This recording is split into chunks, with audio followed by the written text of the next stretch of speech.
Good afternoon, everyone. Good afternoon, Good judges. afternoon. Sir Bam, I have already given them the tabulation for action plan. Sir Bam is the manager for our events proposal. Would you like to say something, Sir Bam? For the By the way, thank you so much for gracing our invitation to be the judges no, or jury, the panel of judges for the competitions, which are the tourism action plan and events management. Yeah, for the events management, I will be giving you the link of the tabulation. Sa middle ng ating malapit nang matapos itong ating um, tourism action plan judging.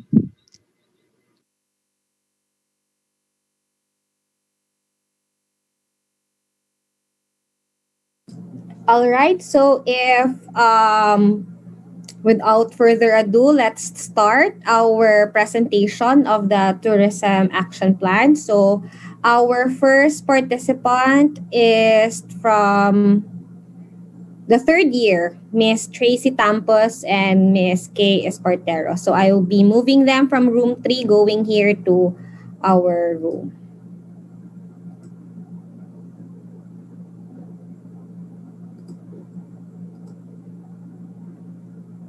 All right, so I guess they are here. Miss Tracy Tampos and Miss Kay Espartero, you can now share screen your presentation and begin presenting your tourism action plan.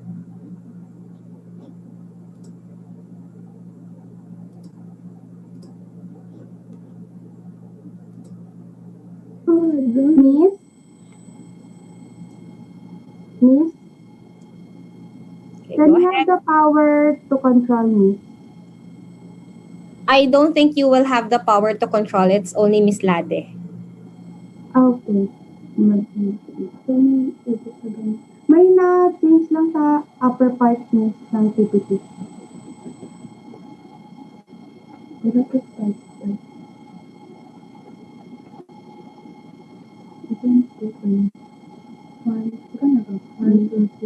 Mabuhay o madayaw! Good afternoon, ladies and gentlemen. I am Andrea K. Espartero, and I am Tracy Marie P. Campos, a student of Judge Ilagan College of Business and Tourism, taking up Bachelor of Science in International Tourism Management, presenting the Business and Leisure Tourism Action Plan of City of Coronadal. Kinamit Coronadal, kanami gid. So to start our presentation, next please. We will start with the background of the city.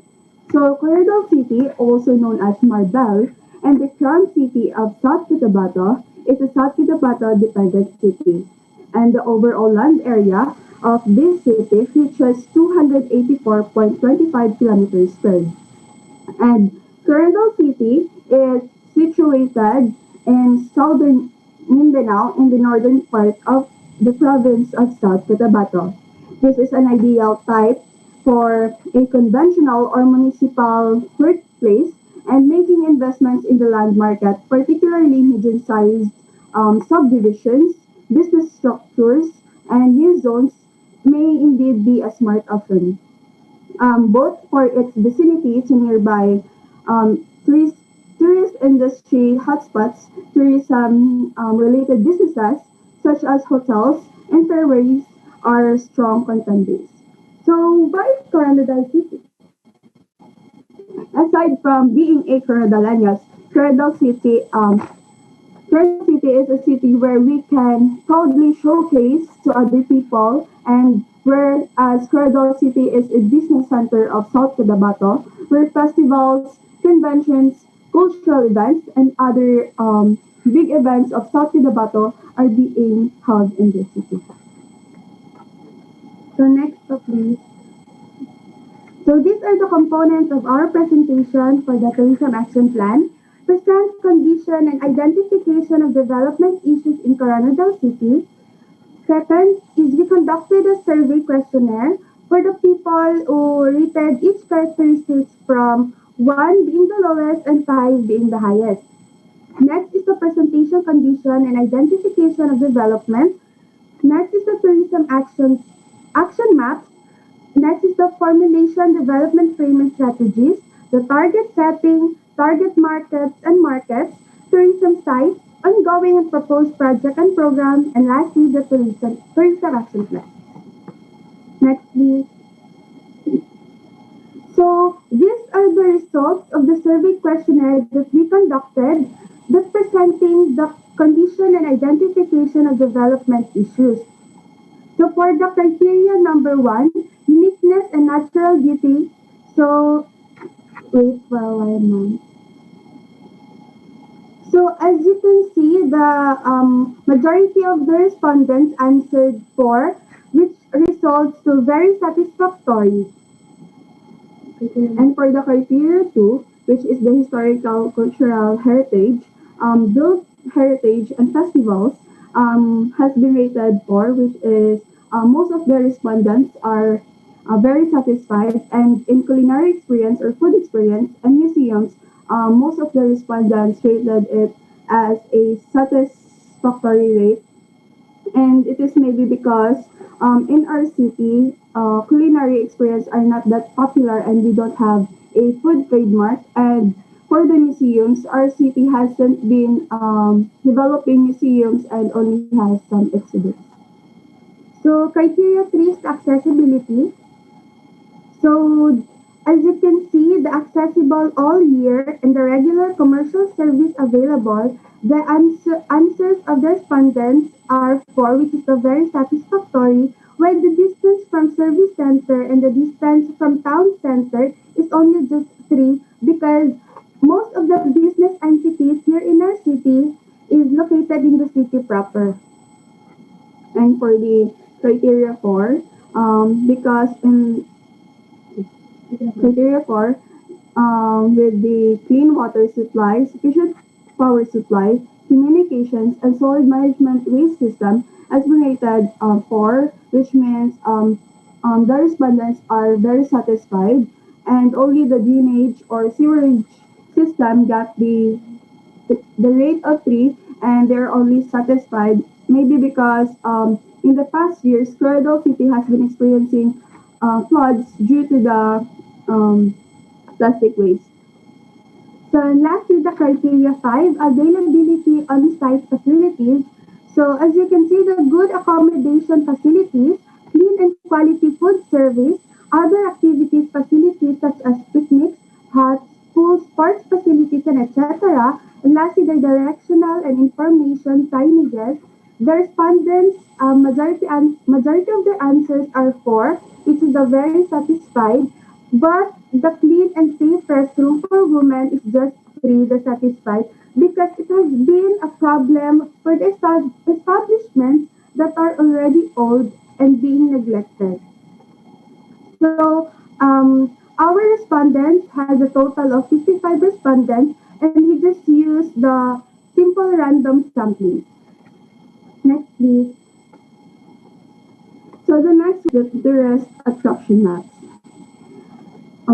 As you can see, Clarendon City is a piece of South Cotabato where even the attractions or establishments in the city are just near to each other.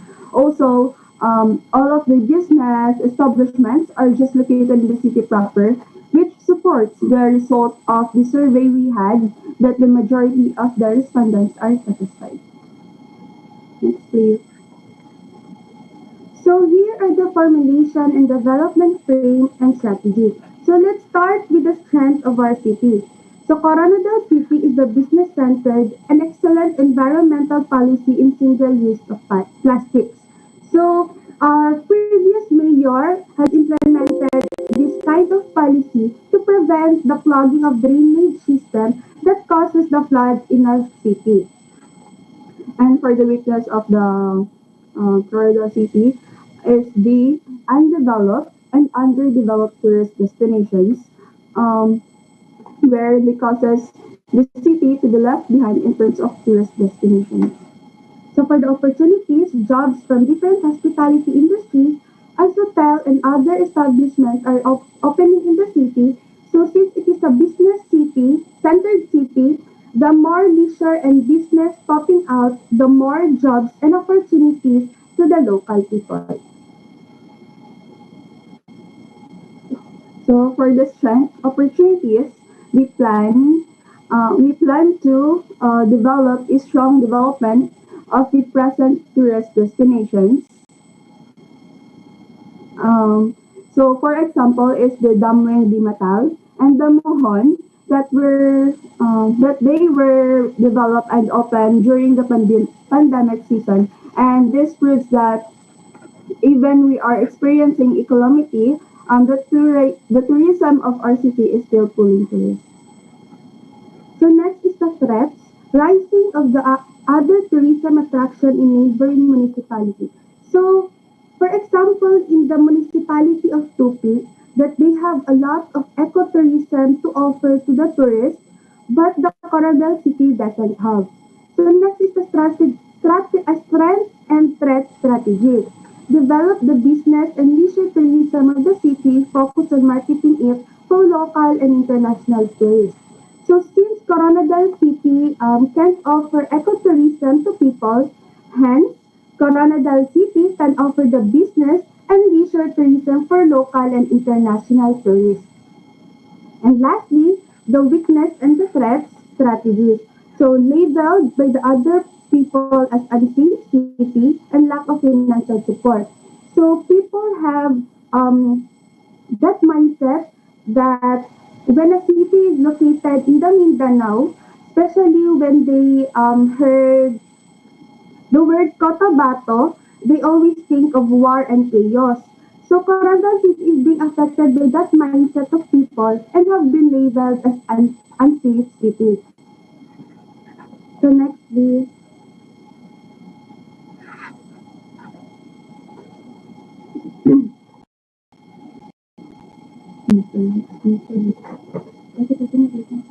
So for the target market, our target setting is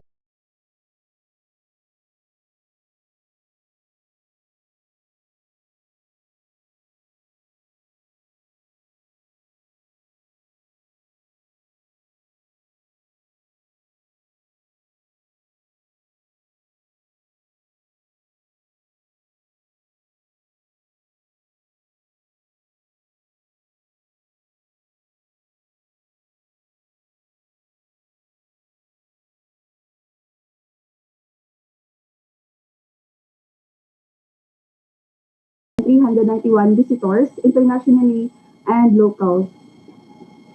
And in 2012, we gathered 245,612 visitors. In 2013, 279,646. And in 2014, 462,897. And the update tourist arrivals as of 2019, we have a 100 million plus tourist arrivals in the whole South Cotabato. Next up, please. Go. So the target markets and market segments. So the target market of the city's business and leisure tourism are not just the local people who love attending events and conventions, but also the neighboring municipalities or cities. Since Coronadal City is the only city in South Cotabato that is a business centered and being surrounded by developing municipalities. So the geographic segmentation of the nation is the Philippines. The region 12 or the Soxargen region composes of the provinces of South Cotabato, Cotabato, Sultan Kudarat, Sarangani, and General Santos. And the cities of it are Coronadal City, Cotabato City, Tacurong City, and the Independent City, which is the General Santos City. So for the demographic segmentation, we chose the people of all ages and the gender of male and female of or the gender you choice or the LGBT and occupation is unnecessary. Then the psychographic segmentation is that children, middle, adult, and working. Also for the behavior segmentation is the pro nature, business persons, and the rest more.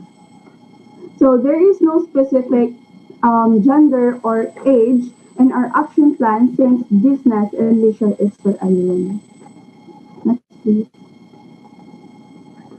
So these are ongoing and proposed project and program here in Coronadal City.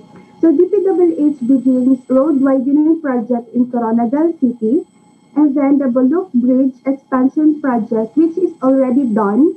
Then the City of Coronadal Information and Communication Technology project, the Coronadal construction more isolation facilities which is already done also, and lastly the fourth PRC office in Mindanao to rise in Coronadal City. Next po. So for the action plans in tourism sectorial goal, increasing the number of tourist arrivals can be helped by developing business and leisure attractions and other local products since developing this can pull tourists to visit and it is the strength of the city. So by the time frame of 1 year, we decided to have an increase in tourist arrivals.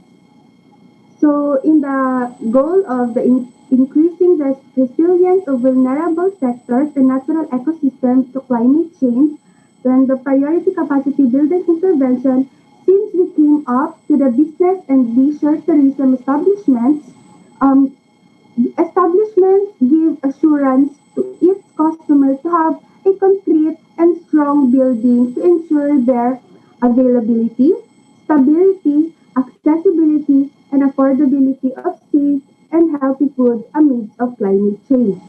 So in the span of 1 year, we decide to have a successful business and leisure tourism with environmental sustainability.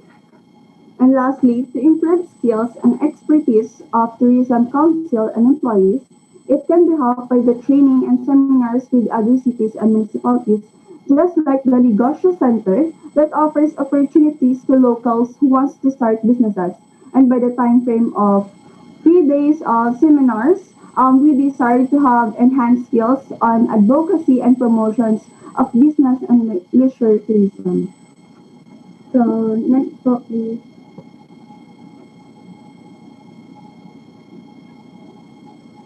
So for the conclusion, we decided to make a business and leisure action plan at Faradal City because it is the strength of the city that has been taken for granted and we want to develop it and make it as a main reason why people want to visit Faradal City.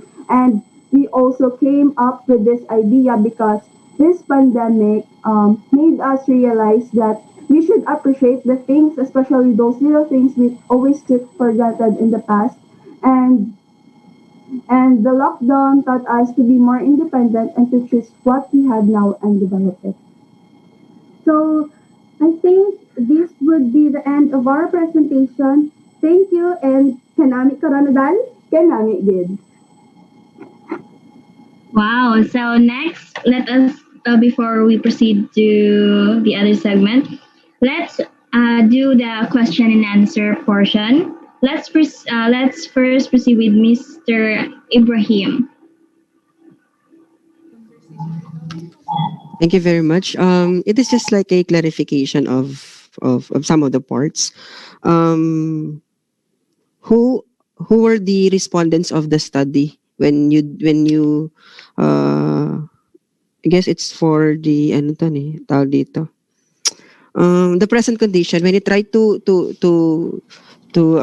identify the present condition, sino ba yung mga ano ni dito yung ano ni tawag dito respondents? So the respondents are the Coronadaleños. These are the people who are living here in our city. That's our respondents. Yes po. Okay. Suggestion ko lang for this is, I hope na mapalawak pa yung respondents natin para mas maintindihan natin yung present condition, especially that you are targeting the region. So dapat may the respondents sana muna para mas nakilala niyo talaga yung kung ano talaga yung dapat na maging issue tawag dito. Kung ano yung mga issues talaga ng mga target market niyo kasi doon kayo magdi-design kasi ng mga strategies niyo ay dapat na isali din sila. So that's for my recommendation. So thank you very much. Congratulations. Thank you, Mr. Ibrahim. And now let's proceed to Ms. Orbis Tondo. Very nice presentation. Congratulations to both of you. So far, I don't have any questions, but I really like the fact that you told us that this pandemic taught us that we should go further for what we have that taken for granted before. So I like the presentation and congratulations. Thank you, ma'am. Thank you, ma'am. And now let's last but not least, let's have Miss Yo. Hello, good afternoon, Miss Espartero and Miss Tampos. Good afternoon. First, it was a great presentation, no? Medyo na-appreciate ko kasi I understand you are still sa undergraduate study, but you were able to come up with this kind of study. Siguro lang to consider na i-include sa presentation nyo next time yung sino yung mga who are the respondents, and kung kasi doon natin malalaman kung ano yung responses nila, kasi dito din makikita natin kasi iba-iba sa iba-ibang market, may iba-ibang interest.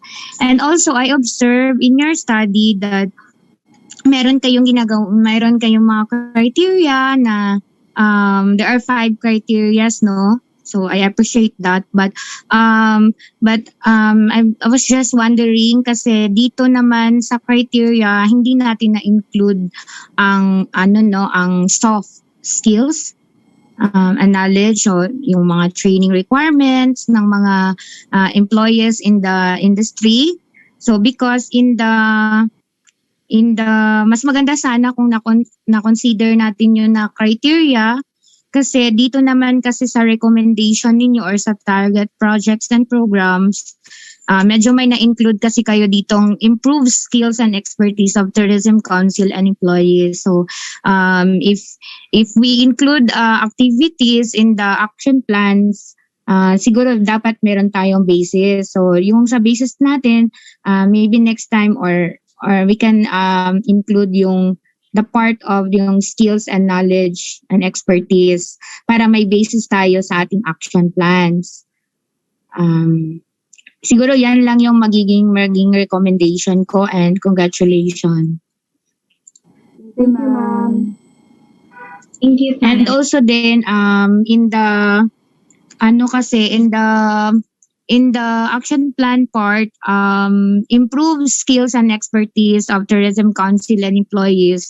I don't think the Tourism Council, no, ano yung definition ninyo ng Tourism Council, because the Tourism Council, most of the members here in the council are already at the managerial level. So we need to identify ano yung mga dapat i-improve natin sa skills part ng council.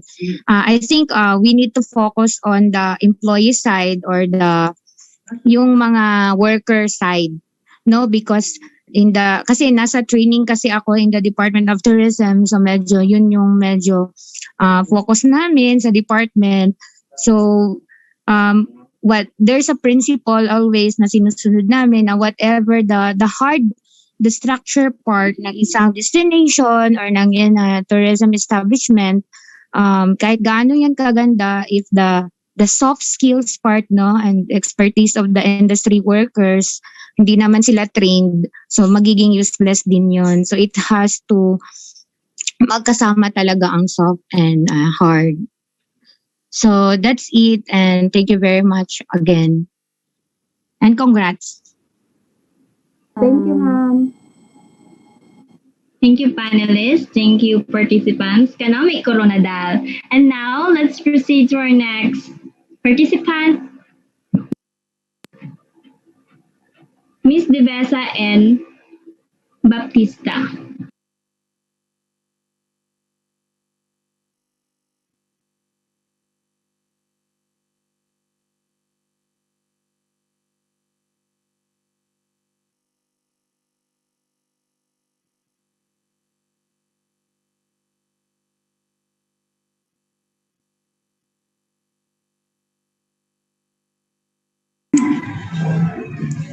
Mabuhay ug madayaw, I am Patricia.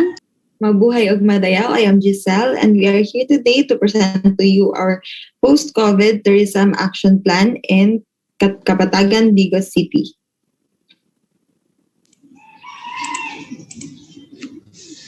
Kapatagan was created into a regular barrio through Republic Act 6210 last June 19, 1971. It is a unique barangay situated within a natural park. It has a population of more than 8,000 residents whose main livelihood is the cultivation of vegetables, coffee farming, breeding of tilapia, and tourism. It is also the home of the famous Philippine eagle, and it is close to the famous Mount Apo, which is the highest mountain peak in the country. Next slide, please.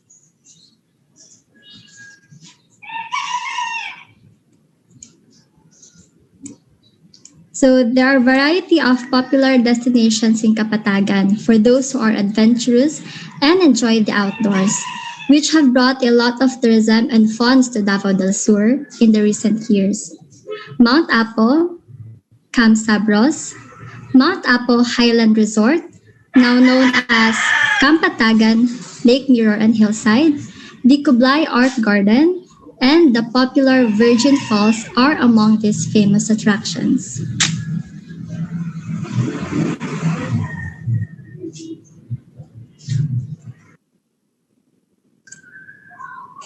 So the condition and identification of the development issues.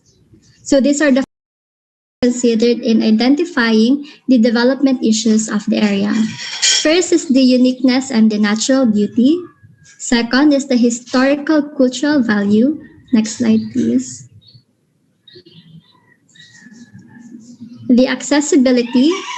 Fourth is the availability of the basic facilities. And lastly, the availability of on-site facilities.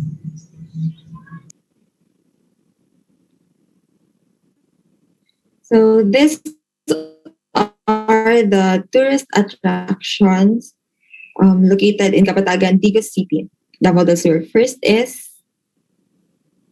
next slide please.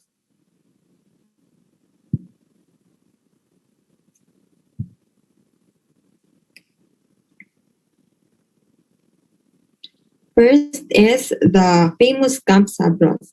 Camp Sabros mixes the old school camping style and games and extreme sports to keep the visitors and the campers thrilled and occupied.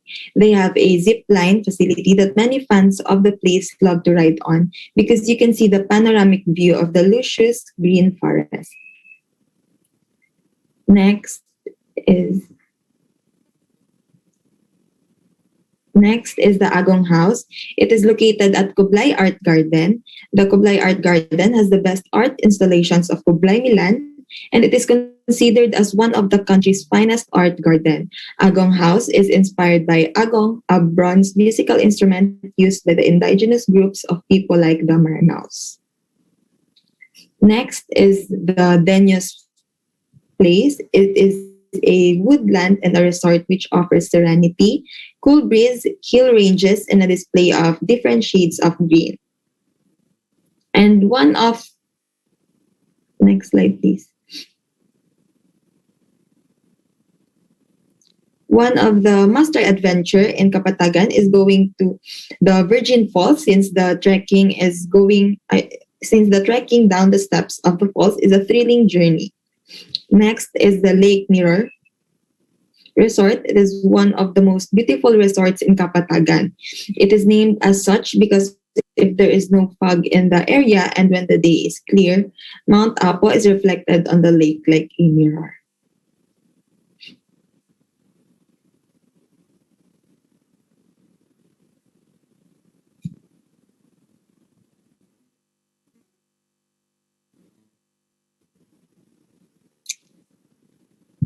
Next is the Kapatagan is one of the best places to grow crops and other vegetables because it is 1,160 feet above sea level.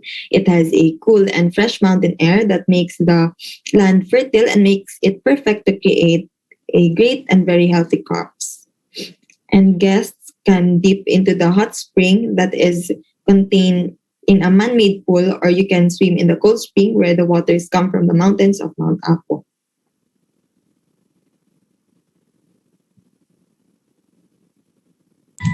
Next slide. The formulation of development frame and strategies. So what are the strengths or what do we need to build in the area? First is the expanding of formal linkages and partnership in regional and national tourist plan. Second is protect the cultural and natural resources. Third is the satisfactory of basic planning. And lastly, the responsible governance of the LGUs. Next slide.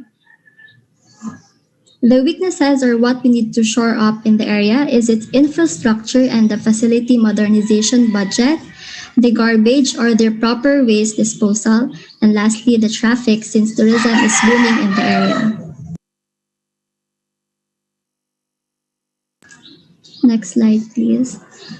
The opportunities or what we need to invest is the building capacity of the LGUs to undertake implementation in tourist plan. Second is the existence of local tourism development plan. And lastly, to promote livelihood programs to support the locals. And lastly, the threats. Mudslide incidents that is caused by heavy rains since Kapatagan is susceptible for landslides since it is a highland valley. And lastly, the irresponsible disposal of waste of mountain climbers and the trekkers.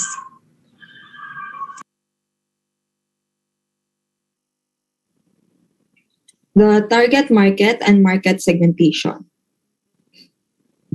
The target market of the tourist spots in Kapatagan City are people of all ages and genders, local and international tourists, and in order to attract tourists, the market can adapt added accommodations, develop the existing tourist destinations, and implementing of local products. There is a new 8-story hotel that was being constructed in Digo City for accommodation, and for local products to implement are bananas, mangoes, and civet coffee. For market segmentation, the prospective guests are domestic and international tourists. In geographic segmentation, in demographic segmentation, are guests of all ages, gender, and has no range of income. For psychographic segmentation, any social class, lifestyle, and personality. And lastly, for behavior segmentation, the people with any knowledge, different attitudes, and benefits sought. The next slide, please. The tourist sites, for nature tourism, the attractions are Camp Sabros, Mount Apo National Park, Marawer Hot Spring, and Mainit Hot Spring. The activities include zipline, cable lift, horseback riding, rappelling, sightseeing, and swimming. And for cultural tourism, the attractions are Agong House, Tibolo Bagobot Tribal Village, and the activities are sightseeing and photo taking. For suns and beach tourism, the Virgin Falls, Bakoko Falls, and the activities are swimming and photo taking. And for leisure and entertainment tourism, the attractions are Mount Apo Berries Farm Angel Camp, Denius Family Resort, and Montefrio Garden Resort.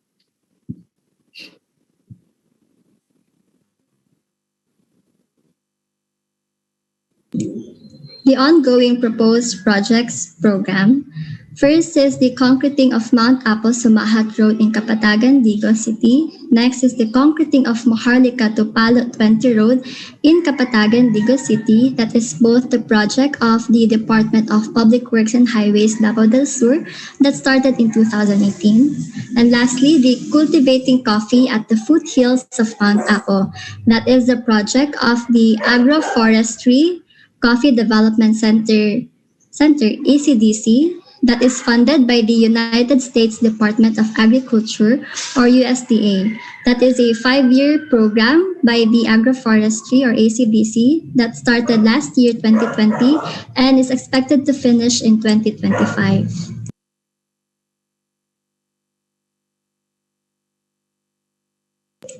So for our action plan, as travel resumes in phases from international to interstate, regional destinations are poised to benefit if they can stand out in the crowded marketplace and meet the needs of the tourist. So, for our first action plan, first is targeting the increased contribution to the regional economy. Sources of this potential contribution includes a greater availability of specialized input suppliers and business services, a larger pool of trained, specialized workers, public infrastructure investments that is geared to the needs of the tourism industry, and lastly, an enhanced likelihood of inter-firm technology and information transfers. So second is the improved safety and hygiene standards among tourism businesses.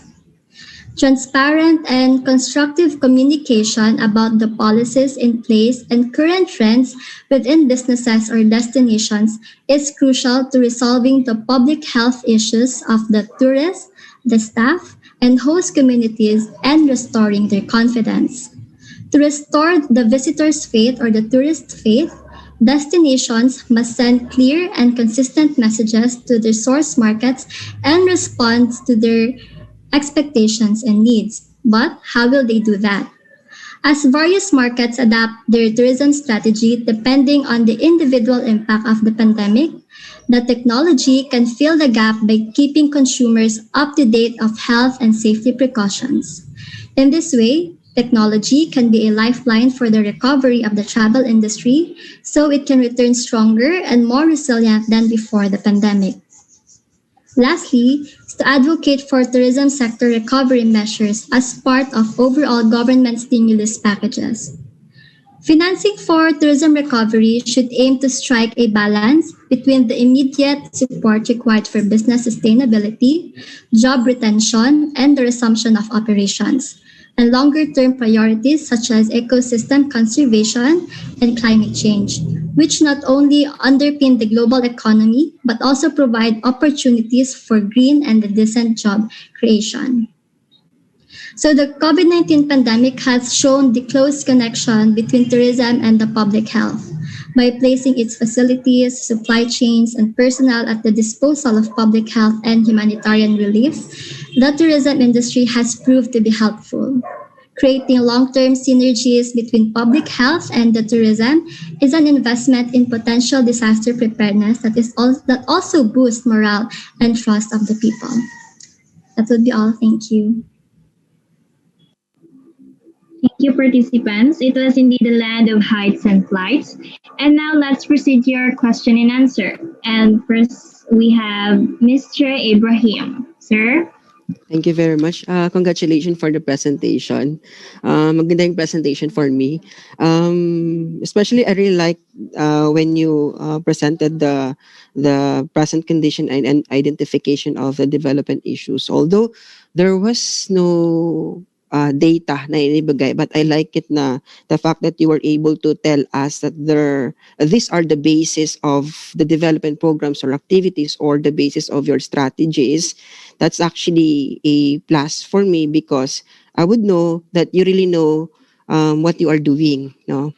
It is just like hindi lang na-present talaga kung ano ba talaga yung present condition talaga na in parang ano ba tawag dito yung result ng analysis hindi lang siya ganun na present pero I like it. And also here's my question, were you able to scan, sabi nyo kanina, di ba, there is already parang local tourism development plan sa area. Were you able to scan it? Because I hope that this paper would be a supplemental, parang yung nandito na mga strategies would be a supplemental programs or activities na doon sa local tourism development plan. So, ayun siya. And, suggestion lang din, parang gawin siyang mas specific yung action plans kasi for me, medyo broad pa rin siya yung mga actions to be taken. So that's the overall, pero overall, maganda yung presentation. Congratulations. Thank you, sir. And now let's proceed to Ms. Orbistondo. for your question and answer. Hello, very, very nice presentation. I agree. You know more about especially yung strengths. You know the strengths, the weaknesses, the threats. So everything followed already because you have a clear idea of what needs to be improved. Kaya lang I'm that, especially with your action plans, medyo broad pa siya. And I was, my first question talaga is how will you increase tourists? But then you, kasi yung sabi nga na improve safety and hygiene standards. So I'm looking for like specific way of how your action plans will be yung into reality talaga siya sama ko. So yeah, that's my only concern. Sana I was looking for sa action plans to be more specific. But overall everything is good. It seems like you given us the idea of what is all in Kapatagan, and so yeah, very nice presentation. Thank you, Miss. And now let's proceed to Miss Yo. Hello, Miss Baptista and Miss Divesa. May hapon. Hello, may hapon, ma'am. Your study, we appreciate, first of all, we appreciate your study, no, because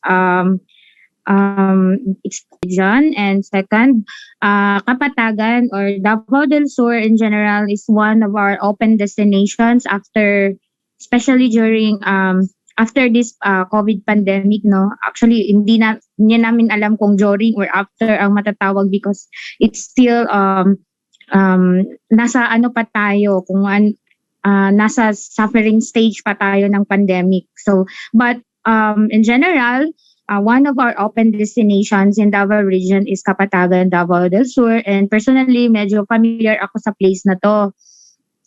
First of all, your study medyo maganda siya.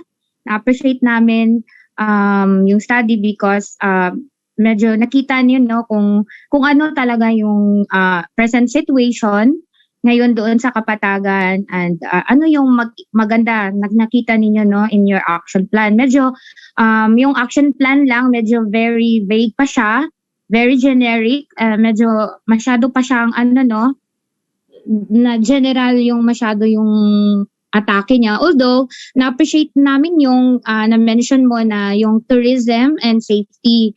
Siguro hindi ko masyadong mag-focus kung ano yung magiging tanong namin, kundi yung recommendation na lang. Siguro because we're planning to siguro forward this action plan to the provincial government if i-allow nyo.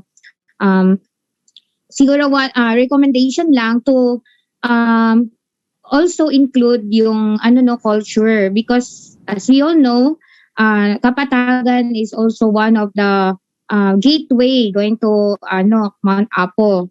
So in this particular area, medyo ano ba yung mga nandoon, no, in terms of culture. So may ano yung mga nandoon, yung mga bagobo ba yun, sir, no? Bagobo. So medyo yun yung nakita naming kulang, no, sa study na to, sa action plan na to. Kung ano naman yung, since this is a post-COVID action plan, so medyo yun yung wala dito, no, yung dito na yung tourism, yung safety, yung I think yung security hindi lang masyadong na-touch kasi the safety and security should come together. And yung government stimulus packages, I believe since ang Kapatagan is already open for tourism, so medyo yung government stimulus packages, medyo hindi na namin masyadong pinofocus yun. Recommendation lang, siguro kung kaya pa natin balikan, to also touch culture, kasi nga yung Davao del Sur, medyo nandoon yung aming Tibolot tribal villages in Davao del Sur, medyo baka pa din yung siyang balikan para ma-include naman siya sa inyong action plan. Yun lang, and thank you.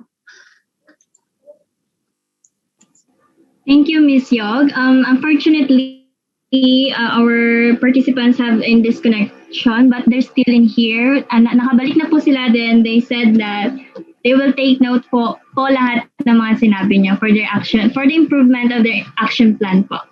Thank you, Okay, panelists. thank you. And now, let's proceed to our next participants po. This is Mr. Argules and Miss Aquino.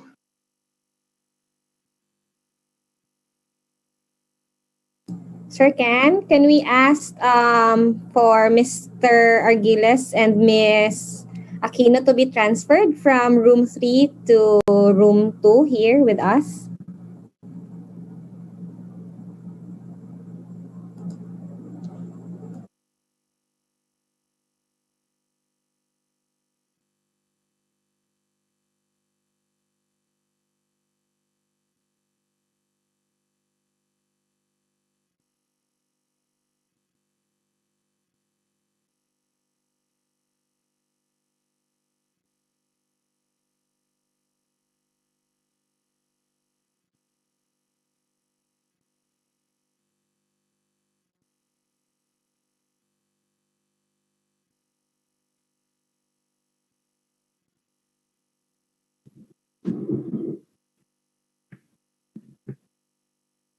Sir Ken, do we have Miss Aquino and Mr. Argules already?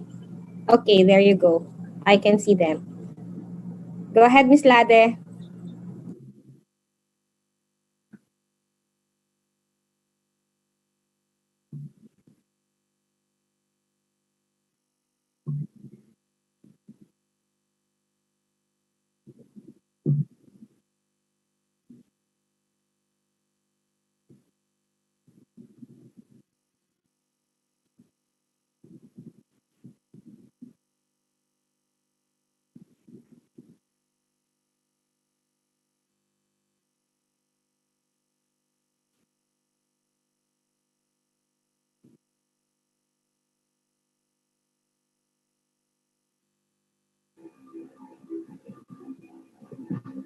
I'm sorry for the interruption.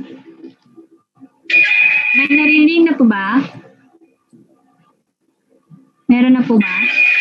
Yes, meron na. Can we go back, please?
Am I coming clear, Miss?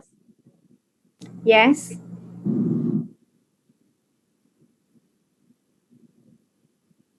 So Mabuhay Madayaw. Good afternoon, everyone. But allow me first to introduce myself. I am Joshua Regilias, together with my partner, Ms. Eloisa Jasmine Aquino. And we will now presenting the Tourism Development Planning Digest of Municipality of Governor Generoso, the province of Davao Oriental. Next, please.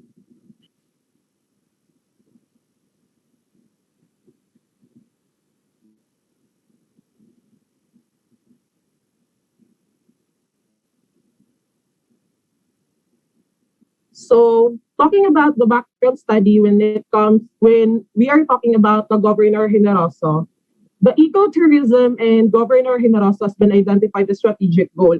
Our provincial capital or our provincial officials, they are really attracting those tourists to visit here in Governor Generoso. Together, led by our very own governor, which is Nelson Dayang Hirang. He is very participative when it comes to ecotourism, because that is also the main reason of we can generate a lot of money just to serve for the community. And one of the classic exemplification is the our tourism statistics when it comes to international. And according to our statistic is 780% is the increasement, and for the 90 from 91 165 in 2012 it increases into 801 479 in 2015. And the tourism on the other hand is not without its difficulties. Why we have this kind of tourism action plan is to make an emphasis and to make a resolution for our problem, because that is the main thing why we are actually conducting this, because of our lack of good establishment infrastructure that we can offer to our visitor. And of course, our provincial officials are doing their best, especially our LGUs, just to come up. And for the 2.5 billion that being stated here is that there are actually ongoing programs that being constructed now, which is our municipal gym, and also the concrete widening, especially connection between Mati City and Governor Generoso and other tourism gems that will be found here in Davao Oriental.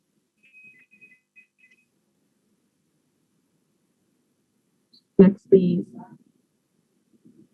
So when it comes to the present condition and identification of the development issues, for the uniqueness and natural beauty, I can say that Governor Generoso is untouched and undiscovered. That's why I already gave 5 points as an assessment. It is because I know that Governor Generoso is really a new tourism frontier. So I don't have any problem in terms of beauty, in terms of undiscovered places. And in terms of historical values, one problem is the culinary experience of the tourists or the people. Though we are the fishing capital of Davao Oriental, but since we don't have original cuisine that we can present to our visitor, and I think that is that is my greatest concern also, because as a tourism practitioner, what I can say is that Governor Generoso, they don't have enough idea what are the things that need to present, especially when it comes to cuisine. But of course, our historical and cultural value are still there, especially in our historical places, because we are we have this cultural richness that we can present to our visitors. Then they can also gain knowledge from it. Next, please. And accessibility. Well, the Governor Generoso is the last frontier in Davao region. And I must say that when it comes to the transportation, the accessibility is not that good. But I do believe that because of the construction, because of the concrete built of our roads, then definitely that would be fine, especially for those people who have their private vehicles. But for those people who wanted to go there and just only using the public vehicles, that's the main reason, that's the main problem why I put it only four score for our assessment, mostly 4 and 3, because I believe that we're still working about it. And for the characteristic, well, the characteristics, this is the main problem that we will talk further, especially in our SWOT analysis, that the supply of the power supply, and of course the intermittent problem of our signals. Next. And of course, the availability of on-site facilities. And yeah, I can say that when it comes to the characteristics, these are the offering values that having the Governor Generoso can offer to the visitors. But one problem is our directional and informational signage. Yeah, this is the main problem this is the main problem because we can't really, this is the tendency why people don't come back because of the time that being invested. For example, me as a tourist, I will go to Governor Generoso, then they don't have enough signage, then I will not come back because it is a hassle for me. I want a hassle-free travel, and that is also my action plan to have a credible outcome when it comes to inviting a lot of tourists that will become here in our municipality. So our tourism map is the present condition identification of the development issues. So this is the map of the Governor Generoso, and we have here our Sigaboy Island, our Cape San Agustin, our Ildan Resort, and the Mount Hamigitan, and the Camp Bernardino, which is the current facilities that will be found here in Governor Generoso. Next, please. So to proceed here in our SWOT analysis, this is our strengths. We are the largest, or we are the fishing capital of Davao Oriental. We have a nice strategic location for the Pacific Ocean and the Davao Gulf meet. And when it comes to weaknesses, this is really our main problem, even today, because we have a power shortage that can really affect, especially to those visitors, not only for the visitors, but to those persons who are coming here for the business. And we have only limited intermittent signal in the grid. That is probably our main problem and concern that could affect the tourism requirements. And for the opportunities, I am proud to say that Governor Generoso is a new Davao tourism frontier and the Eastern Mindanao biodiversity, because we have a lot of marine species that will be found here. And for our threats, well, of course, as we all know, that Davao Oriental is a long coastline. Definitely our neighbor municipality, we have the same opportunity like white sand beaches, and we don't have enough machineries for our machineries and infrastructure. And I think that would be the threat, because if I am the visitor, I will not choose Governor Generoso, but instead I will going to the other sector, other near municipalities. And our strategies for our strengths is to continue and to hold the beautiful beaches, to sustainably care our environment. And for our weakness, well, this is also an ongoing proposal in our municipality, wherein our LGU and the provincial office are talking about that they will be having this renewable energy supply that will be found in Osmeña, in Davao Oriental. And for our strategy when it comes to the weaknesses is to really provide a sustainability and sustainably develop the natural resources for us to have a comparative advantage, because other municipality, they also have prepared, but they don't have enough action. Wherein, if Governor Generoso can create those action plan, then definitely that would be our comparative advantage if we compare to other municipalities in Davao Oriental. And for our strategies, we will offer a unique travel destination, and one of the unique travel destination would be a spa and wellness, recreational activities like rehabilitation, for example. It is because in Governor Generoso, it is untouched, it's undiscovered. So for me, if I will be the visitor, then I would definitely visit the Governor Generoso just to have a relax and self-condition and to read my and entertain my thoughts. Next. Eloisa. So mabuhay madayo everyone. Presented here is the table for our target setting. The Governor Generoso has about six prime attractions for the year 2019 with a total population number of 73,000 with the number of 37,600 total numbers of male and the 31,100 total numbers of female with a number of residents of 32,600 and the non-residents will be 30,100 and for the foreign number of population would be 16,100. Next please.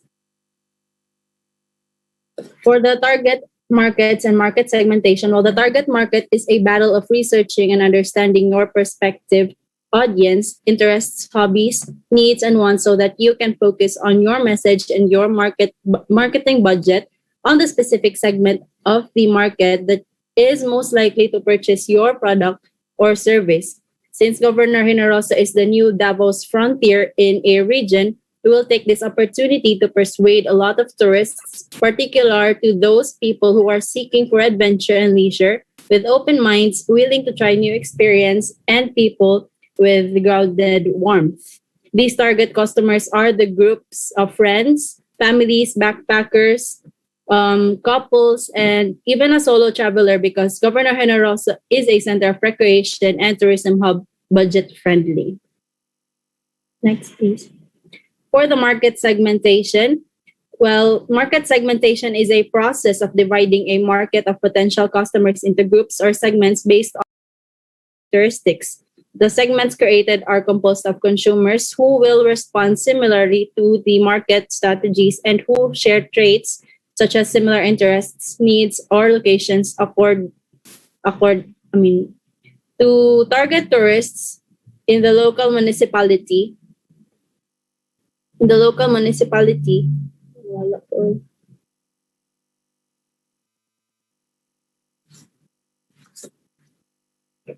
For the ongoing and proposed projects and programs, we have the Governor Generoso Municipal Gymnasium.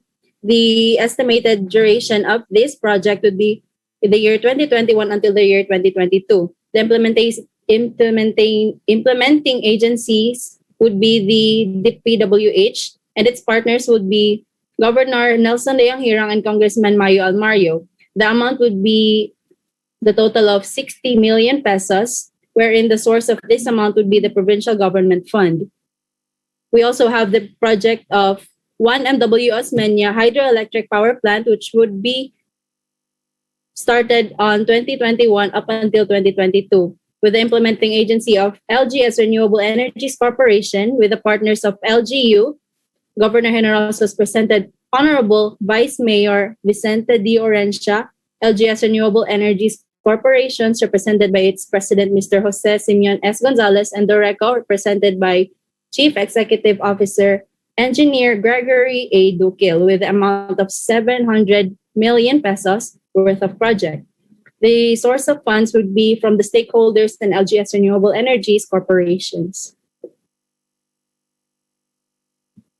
For our action plan, we have the tourism sectorial goal would be, the first one would be to conserve and sustainably use the oceans, seas, and marine resources.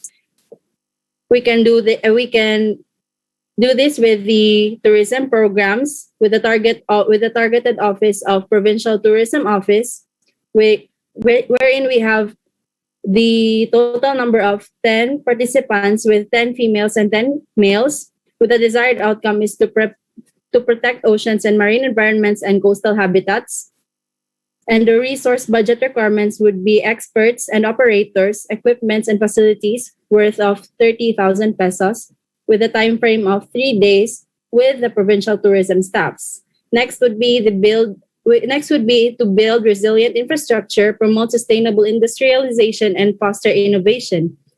We can conduct this by conducting a forum and seminars with the target office of Municipal Tourism Office with the total number of participants of 35, with the 10 females and 15 males. This is to sustainably develop public and private infrastructures and have innovative environment. The resource and budget requirements would be speakers and local investors, food and venue, and it would cost for about 45,000 pesos with a time frame of 2 days and with the market players. And lastly, we are aiming to sustainably manage forests, combat desertification, and halt the reverse land degradation, halt biodiversity loss.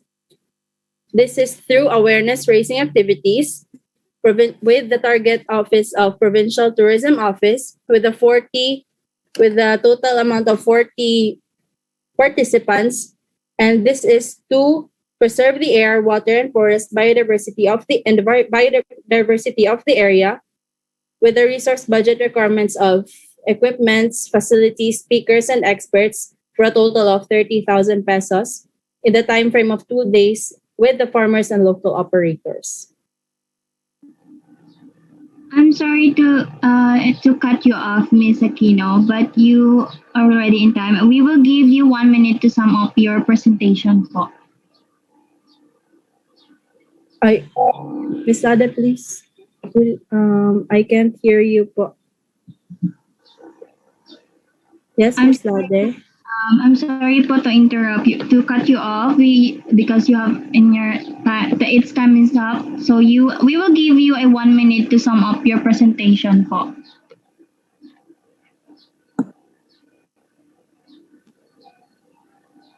An overall conclusion na lang po for your plan po. Ms. Cherry, good afternoon.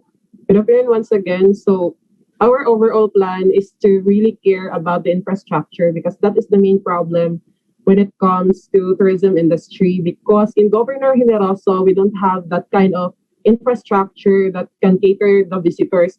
That's why visitors, they don't want to come back in Governor Generoso because of that problem. And also the power supply, that is really the problem, is especially now. That's why they are promoting this renewable energy.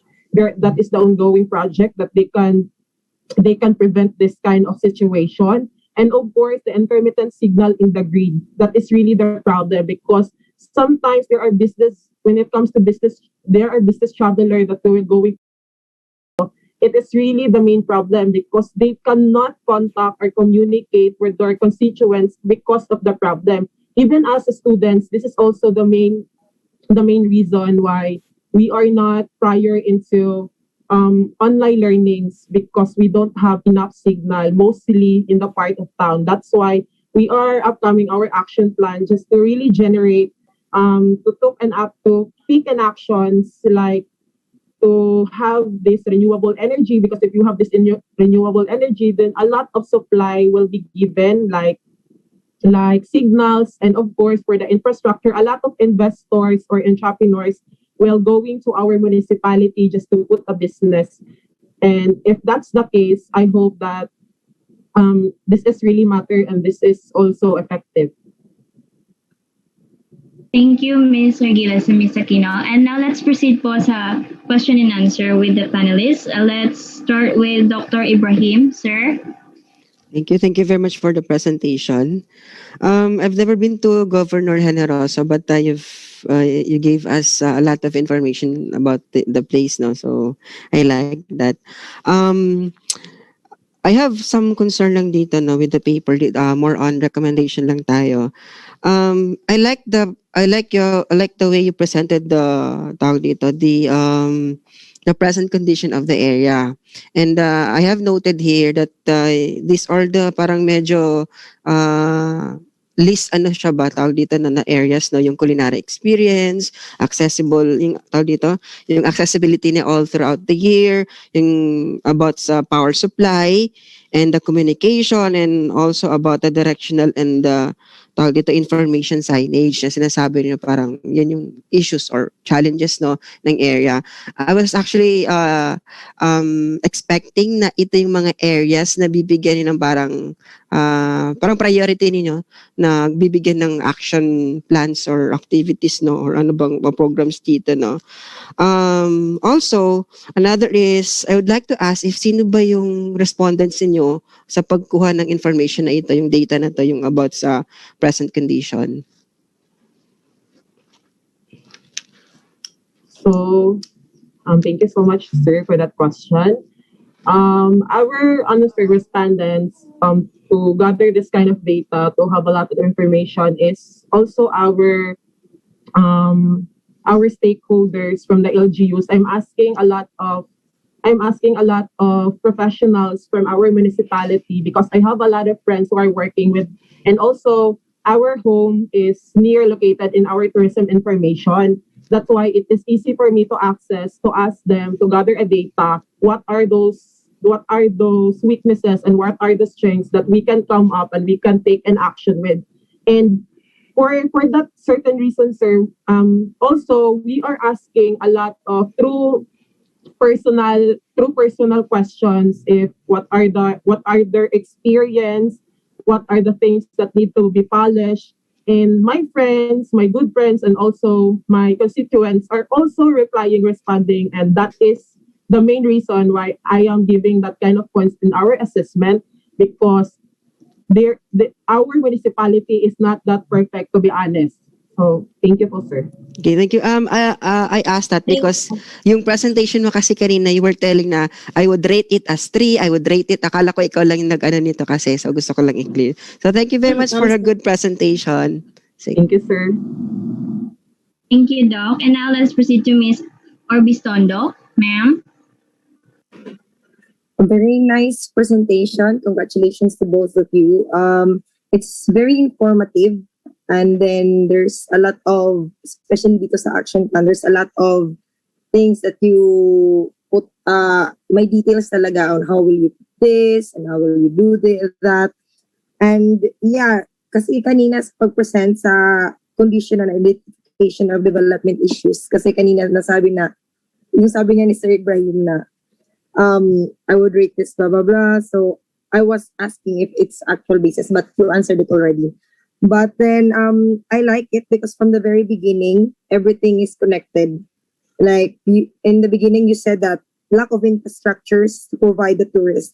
And then because good thing that you know a lot, that you know the things that needs to be improved in your place. Nakikita natin that you want to build resilient infrastructures to promote your place. So, which is very good. So, very nice presentation. It's very informative, and there's a lot of things na it's very detailed talaga. So thank you so much. Congratulations. Thank you, ma'am. Thank you, ma'am. And now let's proceed to Ms. Yog.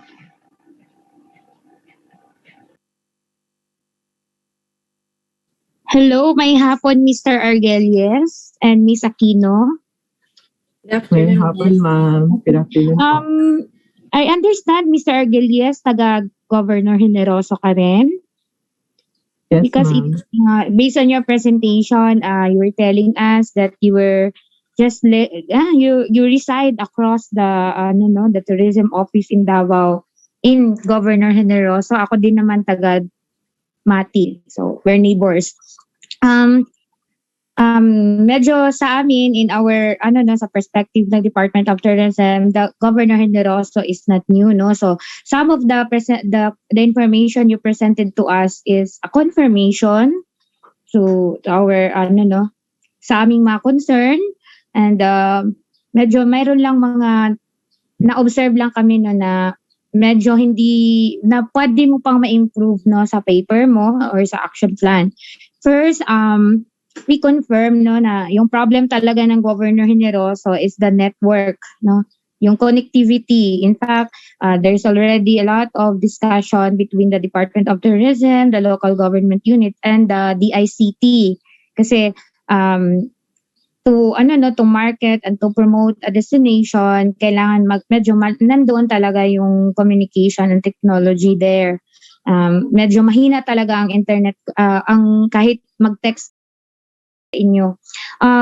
Medyo hindi ko lang masyadong namin nakita yung yung connectivity ng present condition to yung sa action plan. So we also agree with your with the paper na tama, marami kayong products doon, especially yung mga produce ninyo sa yung mga nasa dagat. In fact, medyo kayo nga ang medyo mas malaking producer ng tuna there in Governor Generoso, but you don't have that culinary parang attraction or destination, hindi na promote ang Governor Generoso na i-offer for the tourists. But one thing lang yung masabi ko is I hope na ma-consider mo yun sa paper mo na siguro gather yung mga community-based tourism organization nyo dyan. I-connect nyo sila doon. Siguro yun ang gusto ko makita sa action plan mo. Connect them to the proper agency, national government agencies such as the DTI, Department of Tourism, to train the community in terms of improving your culinary kanang activity dyan sa Governor Generoso. Yun yung wala sa paper, na to also respond kung yung present condition nga, which we also agree in the Department of Tourism. Yun ang kailangan. And also nakita din namin in terms of yung nga sabi mo yung action plan nyo, you focus on the infrastructure, but I think in terms of roads, in terms of accessibility, medyo meron naman na kayo doon, and I think it's ongoing. So siguro yun lang, kasi you cannot do anything in one year or in a bang period ng action plan na to, 3 years, 5 years. Siguro you focus on the culinary experience based on your findings sa present condition, and also work on the internet or connectivity. So yun lang yung and also focus on the ba yung mga ordinances na yung existing, and yung dapat ma-improve pa sa Governor Generoso in terms of safety and security of the tourists. Kasi we understand that's one of the concern ng GovGen ngayon, especially na kayo yung isa sa mga open destination in Davao Oriental. And that's it. And thank you. I hope you consider also our recommendation.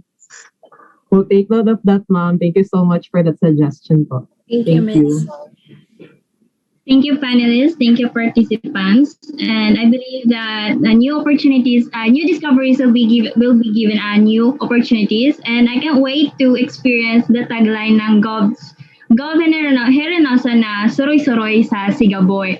And now, let's proceed to our next participants, Miss Hara and Miss Marquez.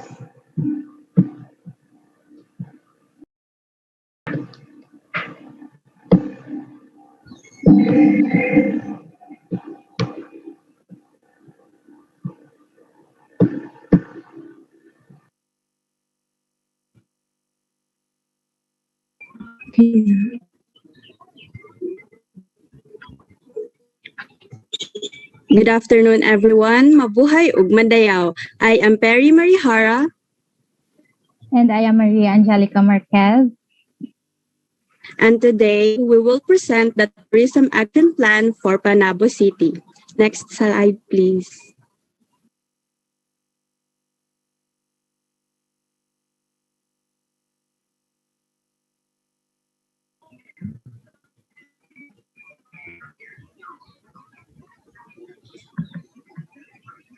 Panabo City is a third-class component city in the province of Davao del Norte. It is a city with rich agriculture, environment, and culture, but it is yet known as a tourism destination.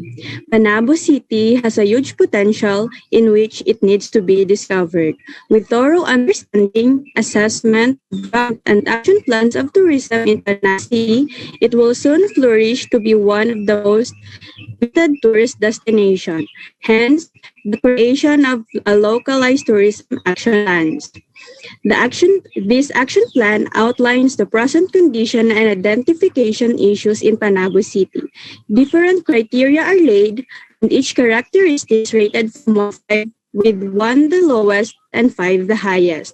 Panabo City Tourist Attraction Map is also presented along with its description, as well as the development framework and strategies through the utilization of SWOT analysis. The target settings, market, and market segmentations are also identified. Furthermore, in this plan, the list of tourist sites, ongoing and proposed project and programs, and the action plans. Next slide. Starting with the present condition and identification of development issues in Panabo City, there are 5 criteria, each with different characteristics, rated 1 the least and 5 the most.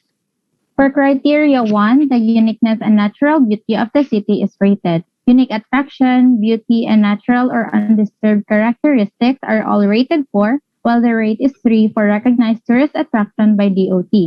Because as mentioned earlier, Panabo City is still striving to be recognized as a tourist destination itself. Next slide, please. The second criteria is for historical or cultural value. Since there are only a few built heritages in Panabo City, the rate is 2, and the rest of the characteristics are rated 3. For the accessibility or criteria 3, we believe Panabo City is accessible all year and there is regular commercial transport service available, hence the rating of 5 and 4 for the rest. The distance from service and town center. Next slide, please. Next, please. Criteria 4 is about the availability of basic facilities in which clean water supply, sufficient power supply, and communication such as internet and telephone have ratings of 4, while 2 for the drainage sewerage system because there is still a lot to improve in the system of Panabo.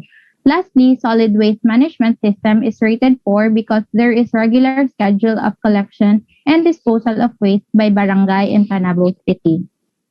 Next slide, please. And the last criteria is the availability of on-site facilities. Clean and safe restrooms for men and women and good accommodation facilities are rated 3. Since there are still few of these facilities available in Panabo City. The rate is 4 for the clean and quality food service, as well as the directional and informational signage. And lastly, other activity facilities such as picnic huts, pools, sports facilities, and etc. have rating of 5 because these are available around the city. Next, please. So shown in the figure is the map of the top tourist attractions in Panabo City. These are Agria, Bonsai Park, Freedom Park, Museo Panabo, Panabo Mangrove Park, and Mabunaw Eco Park. Next. First one is Agria by Damosalan, and it is an agropolis or agricultural metropolis which has 4 different zones or components: residential, commercial, institutional, and agritourism. The agritourism component is also called the naturetainment, which is a nature park of a diverse mix of interactive farming, agri-adventures, and a picturesque landscape. Next is the Bonsai Park, which is actually a restaurant owned by a family who collects bonsai plants, which are showcased in the bonsai garden at the back of the restaurant. Next is the Freedom Park, which features a unique banana-inspired fountain sculpted by the world-class artist Kublai Milan. Around the park, there are also skating rink, badminton court, and an events ground. Next is Mabunaw Eco Park, which is a fully planted park with assorted forest trees such as pine, nara, mahogany, and other commodity species. Visitors will have to take a 282-step descending stairs to get to see the breathtaking view of the city, and while going down, visitors will really feel the nature embracing them.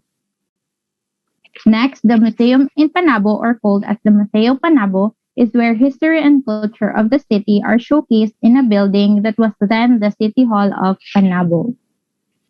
Finally, the Panabo Mangrove Forest Park is an area with mangrove forest reserve in which 17 of the 40 species of mangroves found in the Philippines can be found in this forest. A boardwalk was created to allow visitors to experience and appreciate the beauty of nature. So let us move on to the development framework and strategy. Development framework and strategies were identified through the utilization of SWOT analysis. In here, the strengths include rich in environment, transportation tricycles are highly available, existence of tourism organization, and agricultural city known as the banana capital of the Philippines. Because of the vast banana plantations in Panabo, and thus banana is considered the backbone of the economic growth in Panabo City. The weaknesses are few accommodation establishment and not yet known as a destination. And lastly, there are few taxis or cabs for visitors who would prefer cabs to go around the city. For opportunities, we have identified the following: economic growth, rise of ecotourism and nature tourists, development and improvement of attractions, and rise of social media influence. Furthermore, we have recognized the following threats: financial resources, develop neighboring cities such as Davao City and Tagum City, and lastly, virus and other health-related threats.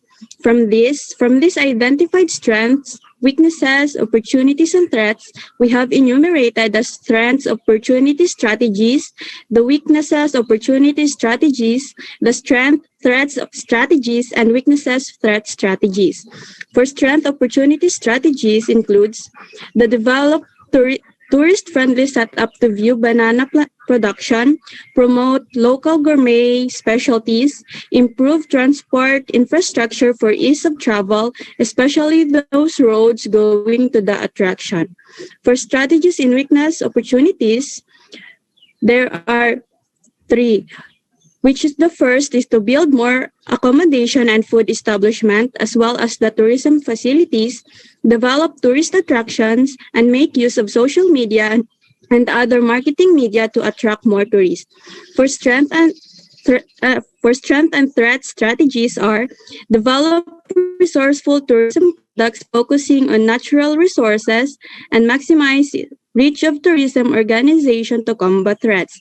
And finally, for the weaknesses and threats strategies includes raise and allocate more budget for tourism purposes, cooperate with neighboring cities, ensure that safety are in place and followed. Next slide, please. For the target settings, the figure shows the data of the estimated number of tourists and visitors in each attraction in Panabo City for the year 2019. At Mabunaw Eco Park, there is total of 1,500, 2,000 for Mangrove Forest Park. For Agria Naturetainment, there is 1,000, 2,000 for the Museo in Panabo. Next slide, please. For Freedom Park, there is 4,000, and Bonsai Park, there is 700, and at Binulig Festival, there is a total of 7,000, 8,000 at Araw ng Panabo, and at Paskuhan sa Panabo, there is 5,000 with a total of 31,200. Next slide, please.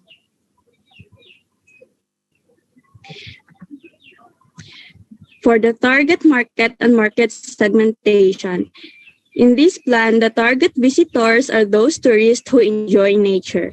Panabo City has a high potential for nature tourism. Thus, the target is tourists who love to indulge in nature, and most preferably, those who come in groups like family, friends, and others.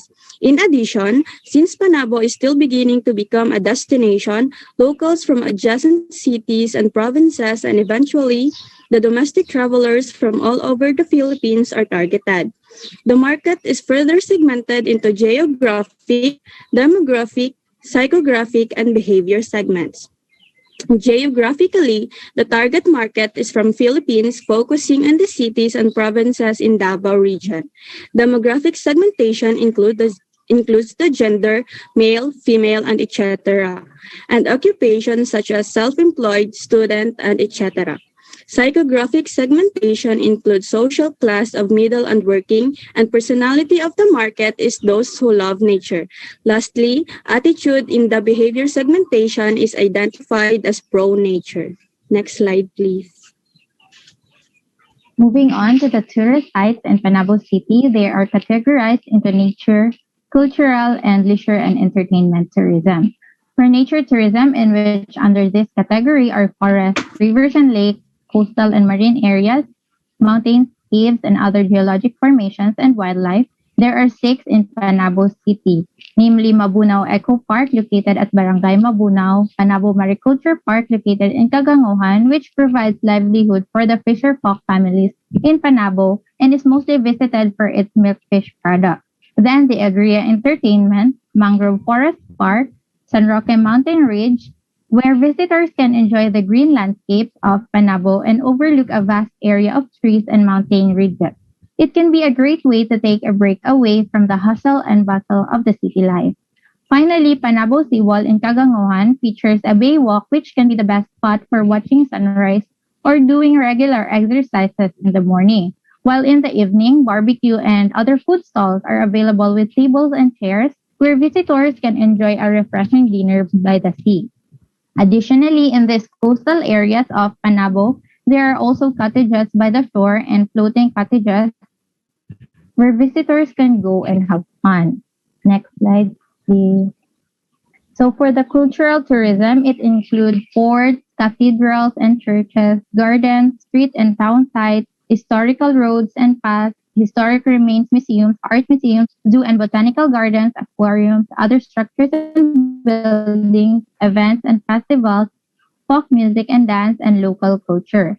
In Panabo City, there are 6 as well in this category. Museo Panabo and Freedom Park, both located in New Pandan, and Bonsai Park in Southern Davao. For festivals and events, Panabo City celebrates Araw ng Panabo every 31st of March in commemoration of its foundation of being city. Binulig Festival is celebrated by Panabo City every October as a Thanksgiving celebration for a bountiful harvest with activities such as vibrant street dance parades, local produce showcasing and cooking contests, beauty pageant called Hiyas ng Binulig, and many others.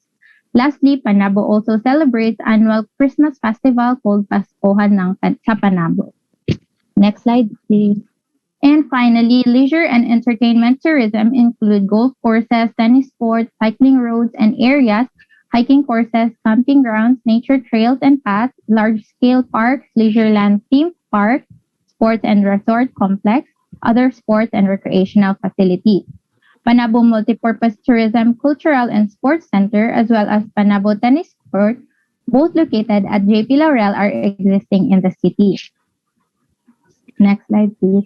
For the ongoing and proposed projects and program in Panabo City, there are 8, namely the first 102-kilometer Mindanao Railway project from Tagum to Davao to Digos, and then the bypass road construction project, Davao Panabo Tagum. Next is the Panabo Mangrove Forest Park, the zip line. Okay, back up, please. The Panabo Mangrove Forest Park, zipline enhanced boardwalk, and other amenities. The Agria Naturetainment, back, please.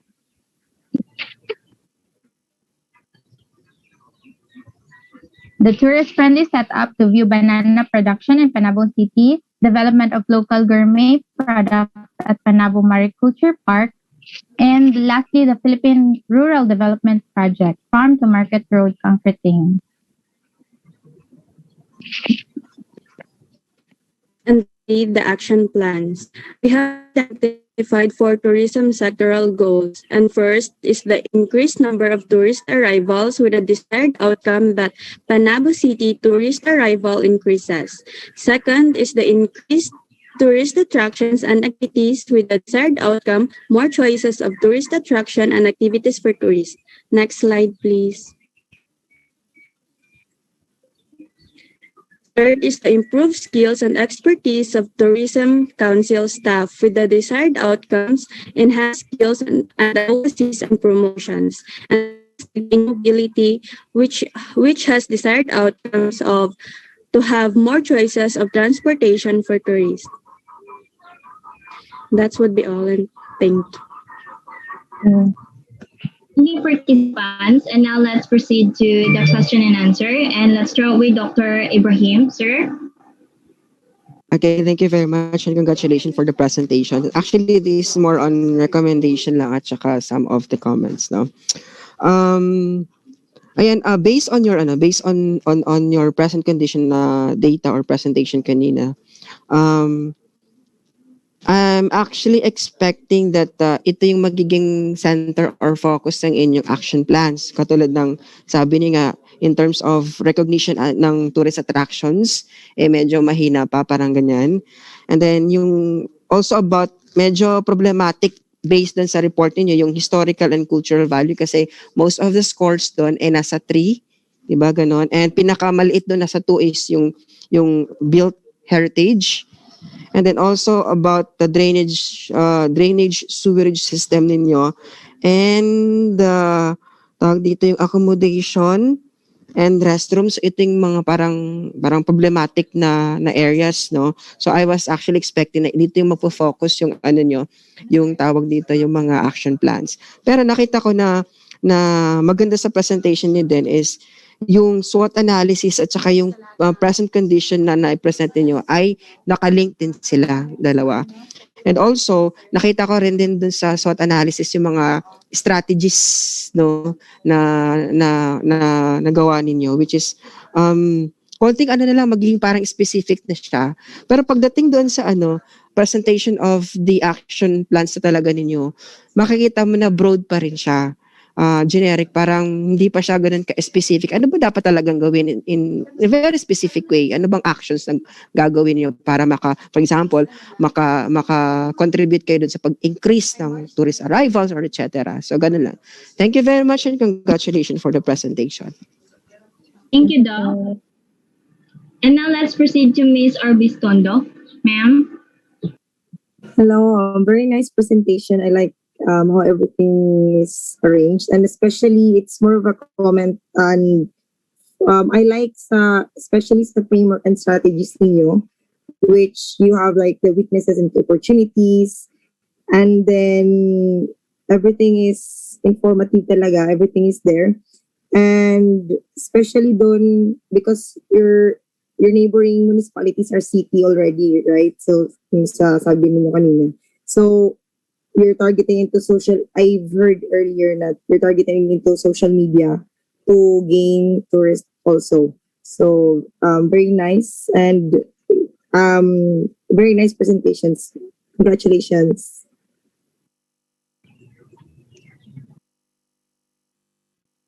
Thank you, ma'am. Thank you, ma'am. And now let's proceed to Ms. Yo. Hello, good afternoon. Yes. I think naman the paper presents the overall picture of Panabo, and siguro nakita ko doon yung isa sa doon ako nagfo-focus nagtingin sa strength and weaknesses ng Panabo as a tourist destination. Personally and as officially know what we observe with Panabo. Kasi di ba na-mention nyo doon yung low ang tourist arrival, because one thing na nakita namin na medyo weakness talaga is parang ginagawa na lang siyang parang daanan kasi. So medyo doon tayo sa promotion and marketing part mag-work on, as yun yung gusto kong makita sana sa one of the yung weaknesses. Siguro sa nakita ko kasi na strength dito na agro-industrial city, I believe naman kung saan ang strength, dapat doon tayo magpo-focus for our action. So, hindi ko masyadong nakita dito in the action plan yung how you market and promote more yung medyo in the promotion. Yung yung Panabo, no, as agritourism, kasi nakita namin yung Panabo, yung strength niya, yung nature tourism and agritourism. In fact, one of the biggest farm tourism site now that is DOT accredited is the Agria. So yun yung nasa Panabo ngayon, and yun yung ine-expect ko sana na more on the promotion and marketing part in the action plan. Another thing is I think yung tourism sectoral goal, that is yung mention nyo dito na to improve the skills and expertise of the tourism council staff. I don't know why, because I've seen this action plan for twice na so hindi ko medyo nakita kung ano ba ang dapat i-improve sa skills and expertise ng tourism council staff based on the present condition. Ano bang meron ngayon sa Panabo, why we need to improve the skills and expertise of the council. I think what we can suggest is maybe look at how to improve the skills, knowledge, and expertise perhaps of the industry workers.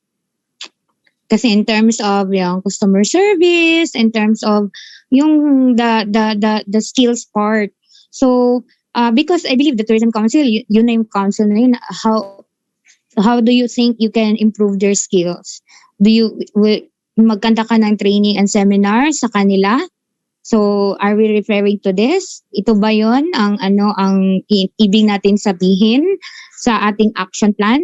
So, I think dapat tanggalin natin itong yung tourism council part. Kasi dapat ang tourism council, sila yung nakatingin na overall kung ano yung skills gap ng Panabo in general in terms of the industry workers.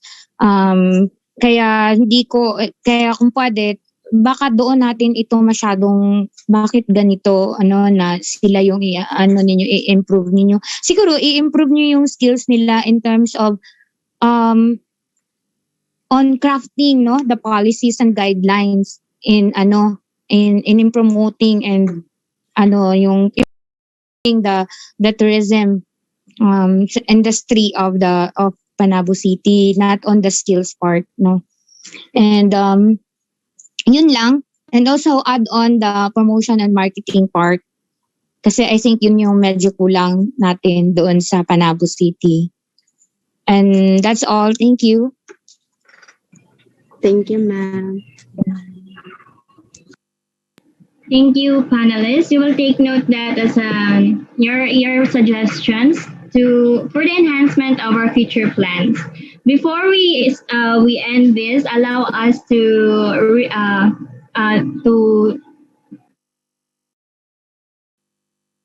give you the certificate of participation of appreciation, and it will be to be read by Mr. Eugene Fardo.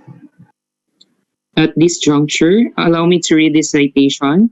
Georgie Laga International School, Governor Chavez Street, Davao City, Philippines, award this certificate of appreciation to Mr. Aladdin Ibrahim for imparting her valuable knowledge and expertise as judge during the Global Skills 2021 with the theme Rebooting Hospitality, Tourism, and Culinary Skills on Screen. Today's response, tomorrow's success. To the students of Georgie Lag International School via Zoom video conferencing technology, given this 15th day of March 2021, signed by Vice President for Education Development, Ms. Nicole Nina I. How Bian Ledesma. Thank you, sir. And of course, I would like to read this citation to Georgie Lag International School, Governor Chavez Street, Davao City, certificate of appreciation to Ms. Des Raiza Orbistondo for imparting her valuable knowledge and expertise as judge during the Global Skills 2021 with the theme Rebooting Hospitality, Tourism, and Culinary Skills on Screen. Today's response, tomorrow's success. To the students of Georgie Lag International School via Zoom video conferencing technology, given this 5th day of March 2021, signed by Vice President for Education Development, Miss Nicole Nina Haubian Ledesma. Thank you, Miss. Thank you. And lastly, I would like to give this certificate to Miss Clarence Yog for imparting her valuable knowledge and expertise as judge during the Global Skills 2021 with the team Rebooting Hospitality, Tourism, and Culinary Skills on Screen. Today's response, tomorrow's success. To the students of Georgie Lac International School via Zoom video conference technology, given this 15th day of March 2021, signed by Vice President for Education for Development, Ms. Nicole Nina Haubian Ledesma. Thank you so much, Miss. Thank you. Thank you, Dr. Aladin Ibrahim, Ms. Desraiza Orbistando, and Ms. Clarence Yo for coming and being with us today. And for all our participants, thank you for your hard work. All right, there you go. And that concludes the part one. The part one of our the part one of the live competition judging. Again, thank you so much and congratulations to our presenter for the action plan. And moving on with the events management competition. So I'd like to give now the floor to Miss Dayang Mahadali for the reading of mechanics.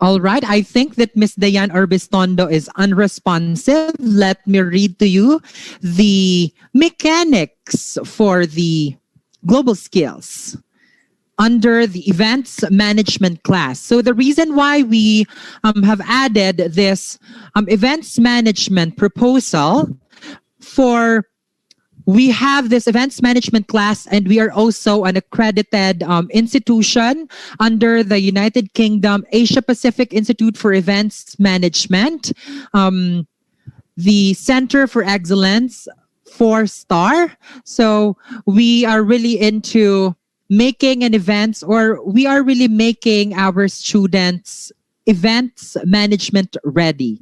There you go. So let me read to you the events management proposal, rules and guidelines. The first is the participant should be a Bachelor of Science in International Hospitality, Tourism, or a Culinary Management student, must produce a soft copy of events proposal and its PowerPoint presentation.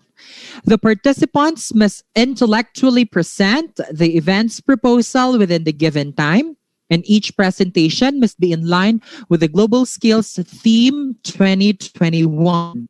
Files must be submitted 1 day before the presentation, and failure to do so will automatically be declared as disqualified or default. Participants are required to wear their JIB corporate uniform or with proper of course. Participants who will be late once the virtual competition started will automatically be declared as disqualified or default. Failure to follow the given rules will result to point deduction. And decision of our judges will be final and irrevocable. So these are the guidelines for assessment. 20% or 20 points will come from the originality and creativity of the proposed event. We also have 20 points for the organization or the logical presentation of ideas.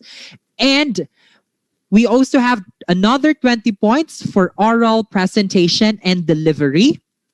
And 20 points for the knowledge of the material or familiarity with the subject matter.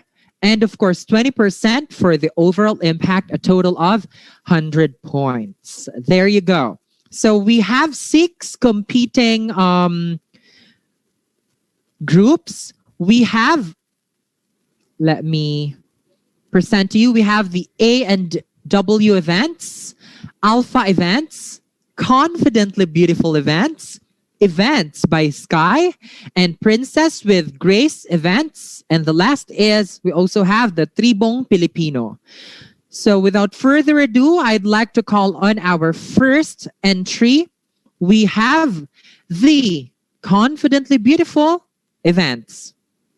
May I request the first one will be Mr.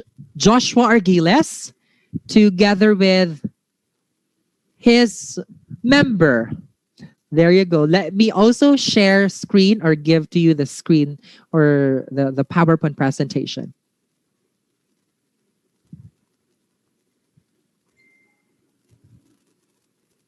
Okay, so we are very strict with the time, no? So you only have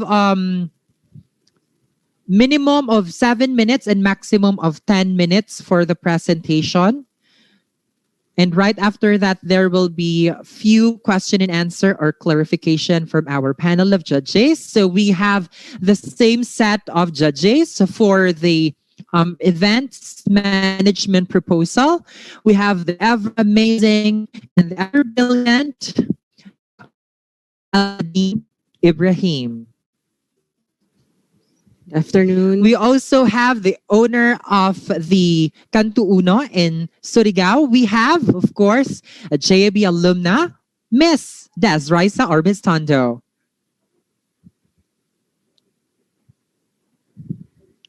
There you have it. And of course, the ever amazing from the Department of Tourism, Region 11, ladies and gentlemen, Miss Clarence Yog. There you go. Thank you so much, Miss Clarence Yog, for staying with us, and also to Dr. Eladin, to Miss Des Riza for, of course, gracing our invitation despite a hectic schedule. There you go. So I'd like to ask our timekeeper, Miss Georgia Rose Parondoang. There you go. Thank you so much. And without further ado, let's begin the presentation coming from the Confidently Beautiful Events.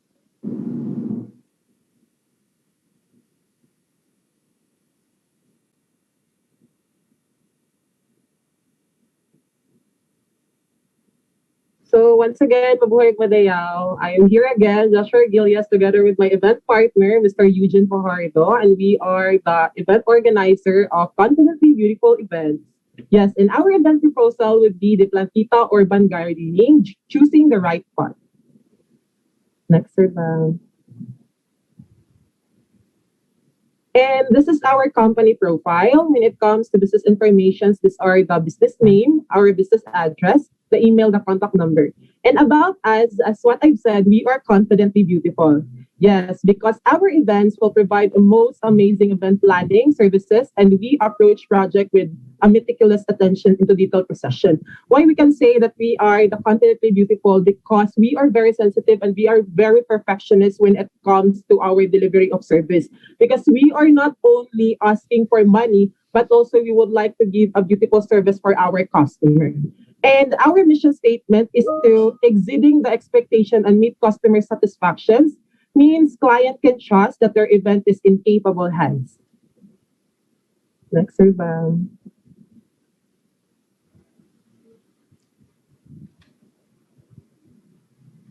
Next, sir.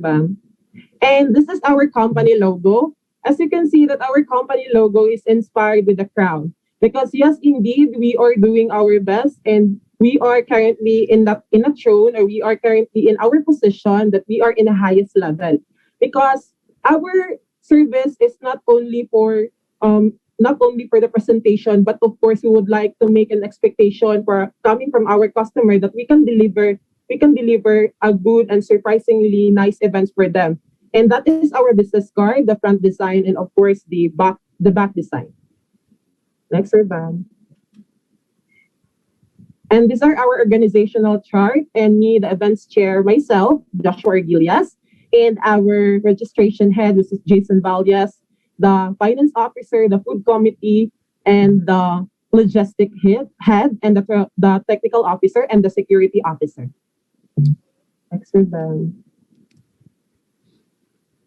And now proceeding to our event details, we have here our description. The Confidently Beautiful events will be conducting a seminar on urban gardening management with emphasis on the plant propagation in coordination of Davao City Agriculture Office with the participation of the locals within the community. This also to enhance the connection between people, place, and plants. And for our format, these events will be conducted by our company, which is the Confidently Beautiful Events. It is about the Raising Awareness campaign. And our mission is to create an abundance of food for people in need by supporting and encouraging the establishments of gardens to unused and spaces while increasing the diversity.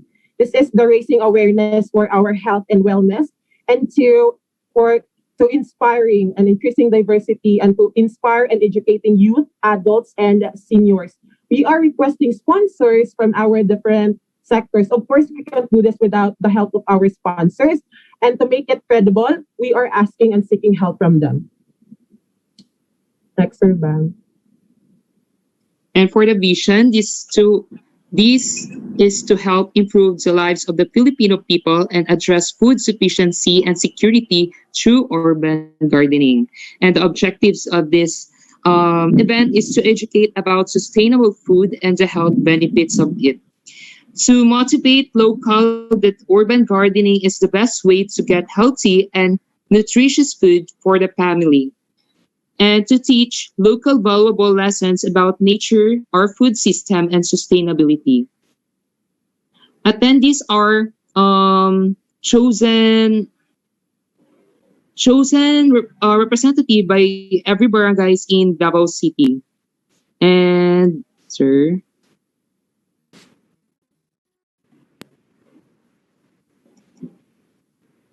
don't want.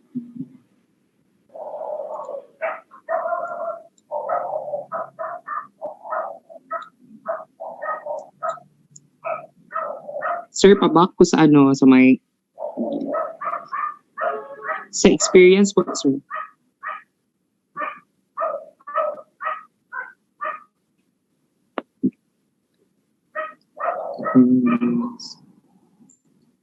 And this is open to all ages during the orientation. Next po, sir, experience.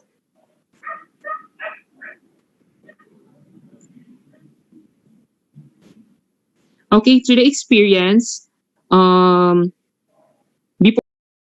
experience, the date and time, Plantita Urban Gardening Choosing the Right Pet program will be held at September 22, 2022 from 9 a.m. until the 2:30 p.m. In the venue, the Plantita Urban Gardening choose the Davao City Convention and Trade Center because of the place. And the partners or sponsorship of this event will be the Davao City Agriculture Office, LGU Davao City, Davao Convention and Trade Center, Davao City Disaster Risk Reduction and Management, Department of Agriculture, Bureau of Plant Industry, Cacao City, Aquastar Purified Drinking Water Refilling Station, Patty's Kitchen and Catering, and Mocha Events Production.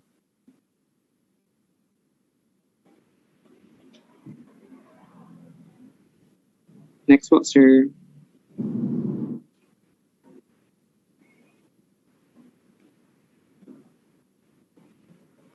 And for the experience, the participant will undergo a safety measure registration booth after they will now go to the event venue. The participant will witness what are some urban gardening tips, and also they will be getting some free seedlings for them to start a small urban gardening in their respective community and homes. And this is the layout for our venue. We have the stage, seminar orientation, and food booth, plant station, that the every seedling, the registration area, the medic area, and entrance and exit, and the trash bins.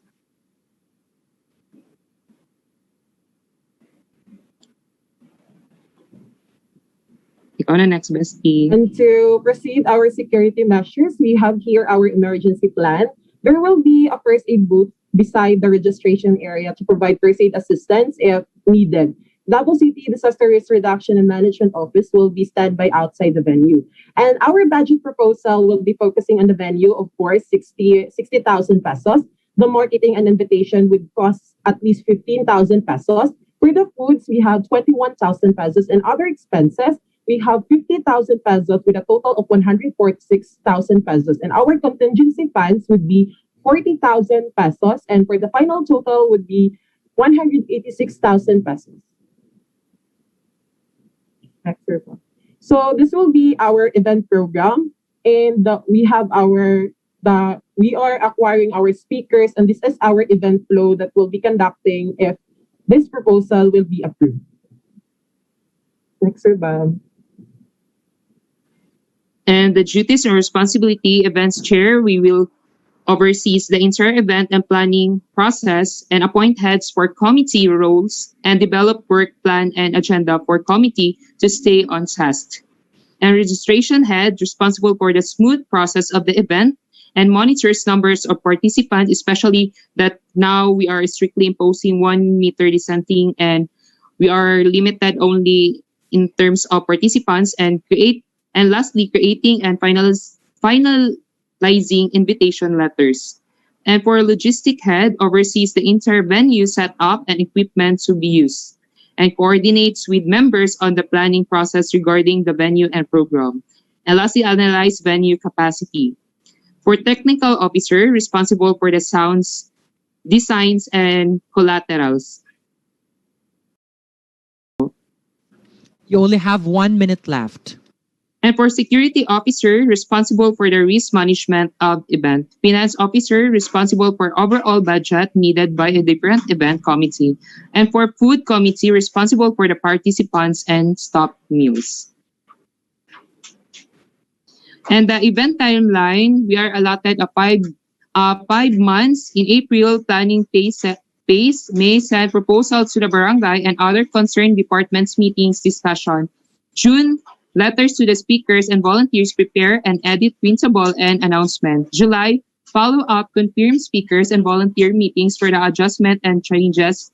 Contact food supplier for packs and contact security. August, meetings, check printable for printing. Follow up with the barangay for the venue equipment. Remind participating organization and volunteers. In September, first week, finalization of needed materials or suppliers. And the second week, ready for setup and event day.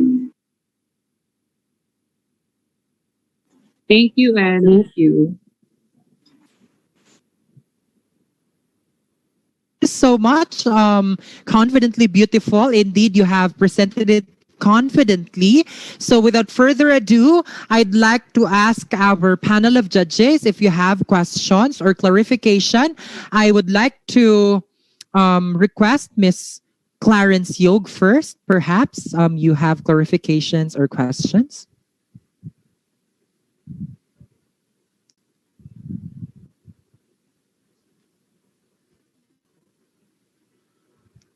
There you go. I think that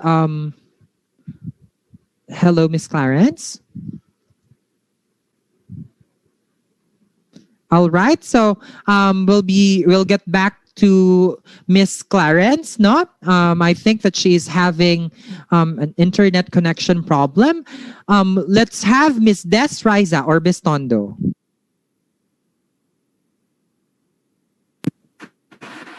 Hello, I love the idea because these days, di ba, plantitos and plantitas, and also raising health and wellness. So I just want to clarify kasi earlier with the participants and attendees, you told us that there are choosing barangays in Davao City that you'll invite, but then kasi na-cut off and then all of a sudden bumalik and then it says the participants and attendees are 21 years old. So is there like specific barangays that you'll invite for that event? Thank you so much, ma'am, for that very wonderful question. Well, we are sending our invitation for the designated barangay because if the official leader or the leader of that certain barangay, they are also disseminate the information with the locals because with their help, with their participation, they are allowed to communicate and they are allowed to persuade the locals to participate. At least we have our connections in our we have also our connections with the officials barangay that they can help us to persuade a lot of participants. And in terms of our age level, we are conducting at least 21 years old and above, because there are we can say that most of the millennials nowadays, or most of the youth, are not into this kind of project, and we are acquiring the plantitas or the plantitos because they are more into this kind of consumption. And I believe that with that participation and with that information, I am allowing everybody, especially our mother, that they are the person behind why we are describing this kind of plantita, that they want plantita itself. That's why I am encouraging from 21 years old and above na they are our participants instead of those minors. Like they don't have enough, they are not excited with this kind of agenda. Thank you po. Okay. Very nice. Thank you. There you go. Thank you so Everything much. is good. Let's have. Okay, there you go. I've heard a congratulation from Miss Des to the Confidently Beautiful team. Let's have final. We have Doc Aladdin. Thank you very much. Ayan, personally, I like the event name. Overall, you have a very satisfactory presentation. I like kasi all of the I checked the parts or sections of the ng paper ninyo, and you have sufficiently supplied the information. Wala pa naman ako nakitang mali. So congratulations also to the coaches ninyo. So ang galing ng pagkagawa ng presentation. Thank you very much. Thank you, sir. Thank you so much. All right, there you go. Let's have Miss Clarence Yog later for the second presenter. All right, so that was the Confidently Beautiful events. Now, proceeding with our next entry number 2. Our entry number 2 is Tribong Pilipino. Tribong Pilipino, handa na ba kayo? There you go. Let me open your PowerPoint presentation and do the screen sharing. Is our Filipino here?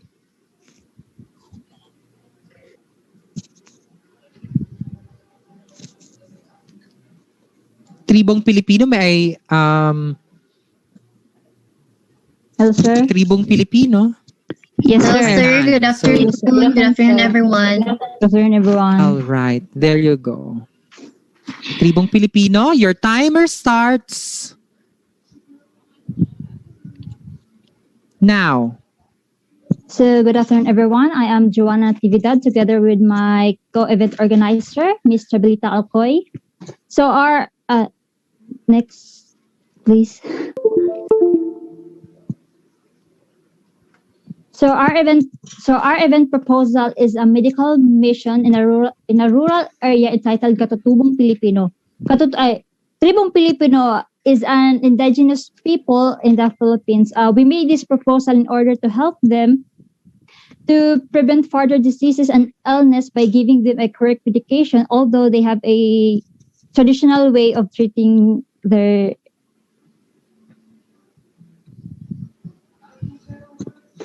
Next, please. So, company profiles. Our business name is GC Artistry Events. It stands for Jam and Chabelita. So, our business address is door 9, ground floor, Tamay lang, Business Triangle, Hagaban sa City, Bukidnon. And so, our email address is GC Artists and Events at gmail.com, and also the contact number. Next, please. So, GC Artistry and Events caters different types of events around Bukidnon. Our team gives standard services and satisfaction through organizing and handling clients. We make sure that our excellent ideas and services will leave a good reviews and smile from our clients. The next, please. Mission statement: GC Artisan Events will ensure every client submit their expectation and satisfactory to visualize creativity for the entire details the client's needs. We will make sure that our customers will leave a good remarks and enjoy the grand and artistic event. So overall, we ensure satisfaction to customers to every event that we manage and develop a great team. Next, please. So our logo signifies beauty from different kinds of colorful ideas that highlights elegance thoughts through the dark. Next, please. So this is our business card, the front and the back. So the front will have our logo and the name of our company, and the back will have our name, the event organizer, together with the contact number and the email address. Next, please. So the organizational chart. So the event chairman will be Chabelita Alcoy and also me. Alright, so the registration head will be Joshua Rabang. So the registration in charge for expected participants. So Hazel Apura, logistics head. She will be in charge for the sound system, transportation of the visitors, and then the finance officer Mirel Basilio for the budgeting and releasing funds, and also Helen Dagyo, food committee for the food and drinks for the staff, and Paul Argiles, technical officer for the electronic, and Novem Cantel for the security officer he will be the one to coordinate with the Capitan for the clearance and for the police. So next, please. So GC Artisan Events will be organizing medical mission for the Tiguhanon tribes located at San Fernando with the coordination of the LGUs from the municipality of San Fernando and help for the tribal and the help of the tribal leaders. The purpose of this event is to help our brothers and sisters who are in needs. Next, please. So the event vision, the Lumad committee will be able to have adequate knowledge about the importance of health issues around their community, and on their own way they can protect themselves from harmful illnesses, and they overcome it. So the updates for the event objectives, the feeding program, distribution of goods and personal supplies, to give free checkups, especially to elders, pregnant, infant, and children. And also we have a free tuli and free dental treatment. Next, please. For the attendees, this event will be open for all the Tiguhanon tribe. If ever that there are someone who live there that is not a part of that tribe, it's also welcome. So the age is from month until the last number of age. Next, please. So the Tribong Filipino Medical Mission will be held on February 17, 2020 to exactly 7:30 a.m. to 4 p.m. So this is a post-COVID. Next, please. So the venue is the medical mission will be held at Mount Sumalag, Halapitan, San Fernando, Bukidnon. Next, please. Chubs, it's your time to shine. Hi, good afternoon, everyone. For the event format, this will GIC artistry events, also with the LGUs of the San Fernando that will associate with us, since this activity will allow improvement in their livelihood and enhancement in the residents and reduce vulnerabilities. Next, Sir Bam. And for our partners, we'll have the local government of the San Fernando, and we have the DOH, and as well as for our security, we have the PNP of San Fernando. Next, sir. And for sponsorships, we have the Aguabu and the Vice Mayor, Dr. Paul Morelio and Roy Plaza, and the Chisper Henry Fast Food and Grill, and Lavena Hospital, and District Representative Bukidnon Neil Roque, and First Fruit Christian Academy. That's for our sponsorship. Next, Sir Bam. So that's for our sponsor. Next, Sir. And for our poster, that will be the image that we represent the Iguahanon tribe. This would appreciate the values and beliefs that they have. Yeah, that's it. Next, sir.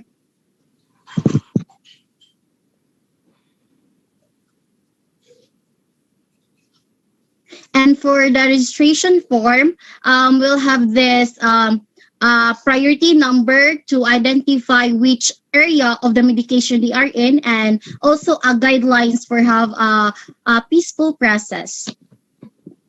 Next, sir.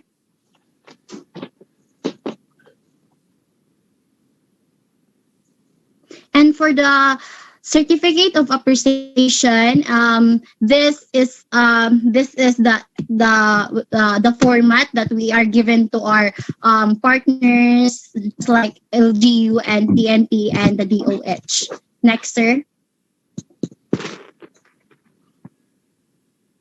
And for that venue layout, so we plan to have a tent and it will be divided by 4 so that there will be no difficulty in every operation. Then all of the staff will be placed on that tent.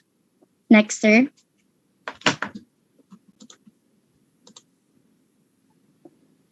And for our budget summary, we have for the venue and equipment, it is provided by the municipality since we associate with them, also with the materials.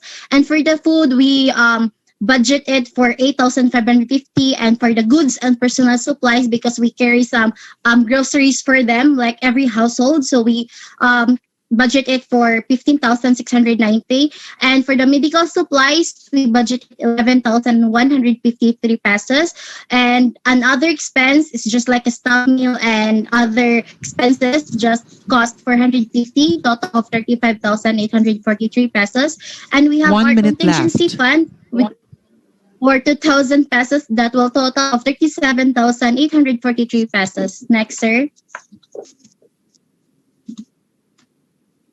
And that will the event program or the flow of our medical mission. So it starts in 4:30 and will end up 4 p.m.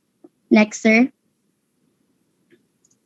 And for our event timeline, in the October 1st week, we have planning operation for our medical mission. And in the 3rd week of October, we present the proposal to the municipality. And for the November, we wait for the invitation to the local government as well as to request for donation and sponsor. So next, sir. And for December, we were waiting for approval and suggestion. And for January, that will make beforehand the preparation and follow up all the details and purchasing all the stuff and adjusting plan. Next, sir. And for the February 1st week, we all have the finalizing all the materials and supplies that need for the event. And for the 2nd week, that will be the monitoring part or of the participant of the event and giving an update to them. And the third week is our event day. And we show pictures of the Tiwahanon tribe. That's the images of their livelihood. So can you show, Sir Bam? Thank you.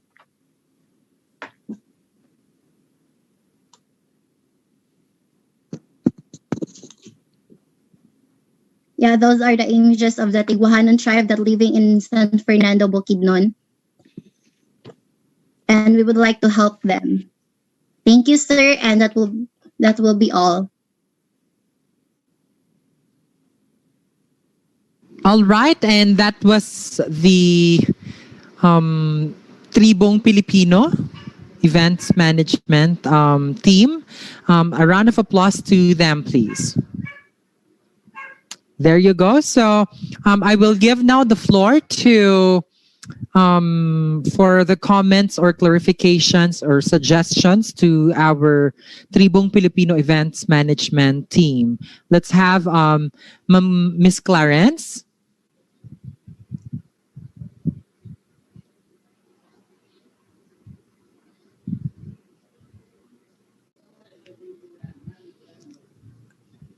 All right, I think that we really are having internet connection problem with the end of Miss Clarence, but let's have Miss Des Raisa.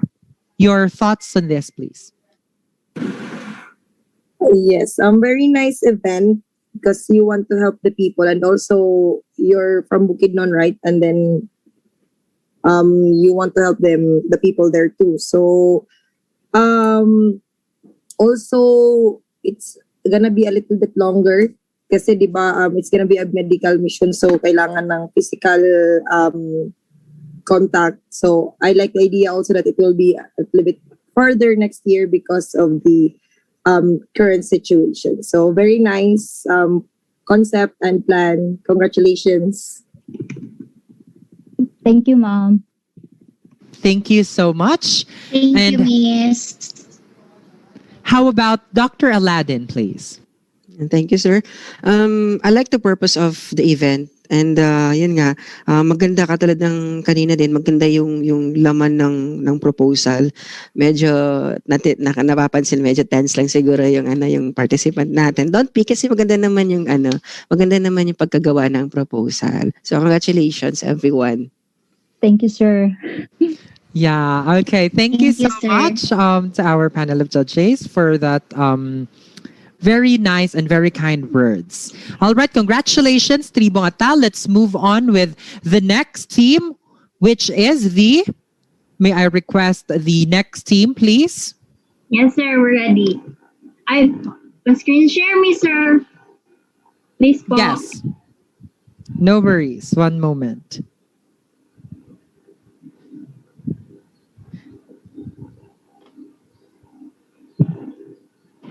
I'm sorry, your name again? Your group name is A&W Events po.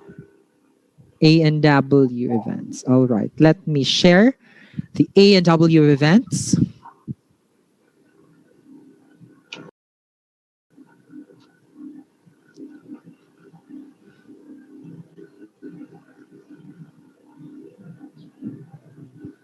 There you go. It's now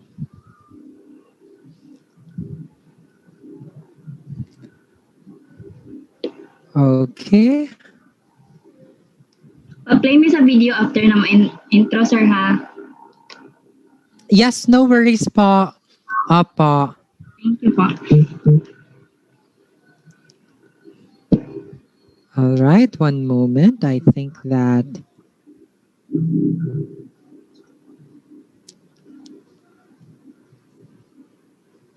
there we go. It's still processing. Eto pala yung nakalimutan ko i-download. I'm sorry for that. But again, congratulations to the Tribong Filipino and also the Confidently Beautiful team for your presentation a while back. There you go. One moment. I am still waiting for it to download. Ayan. Okay. Let me just share.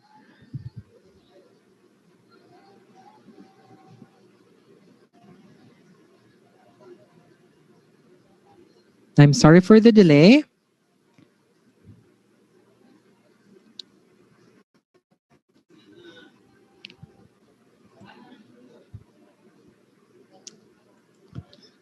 Ayan. One moment.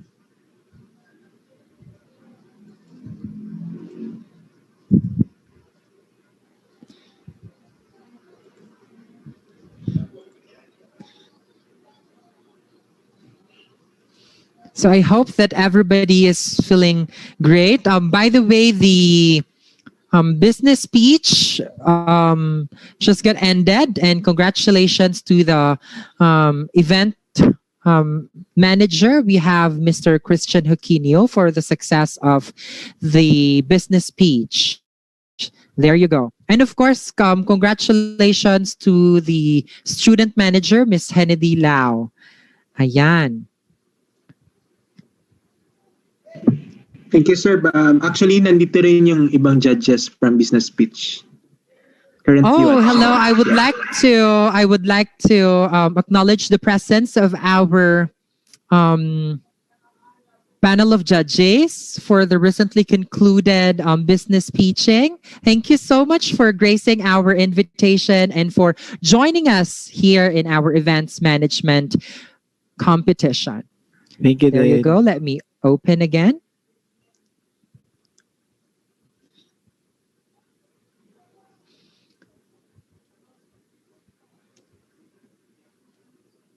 Ayan. I think that I am having trouble with the when it comes to opening the PowerPoint presentation of the. There you go. I think that it's finally open. There you go. Let me share the screen with you guys. I'm sorry for the delay. And finally, here it is. Ladies and gentlemen, please help me welcome the A&W events. Students, panelists, teachers, good afternoon.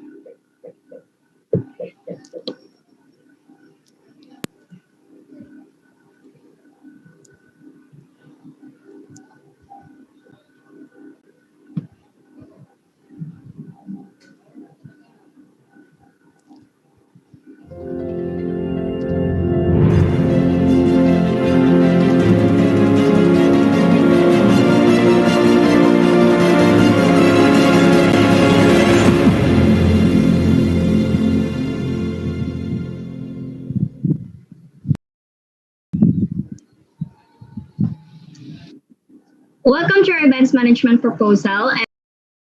And my partner is Wendy Brianes. I think she have a internet connection, a disconnection, but they will still continue. Laban lang. So next, sir. The next po ako. Our proposal titled Startup Unlock Potential, Secret to Success, a talk and movie show for a cause. This event is, I believe this is new for in this place that we choose kasi kasi pandemic po ngayon, tapos nagtataka kayo bakit po tayo may movie show na parang bawal naman po. So the company profile is the A&W Events, the place for all things for your event. The business address will be found at first floor Asamlanan Premier Davao City, and this is the contact address of the company. Next po.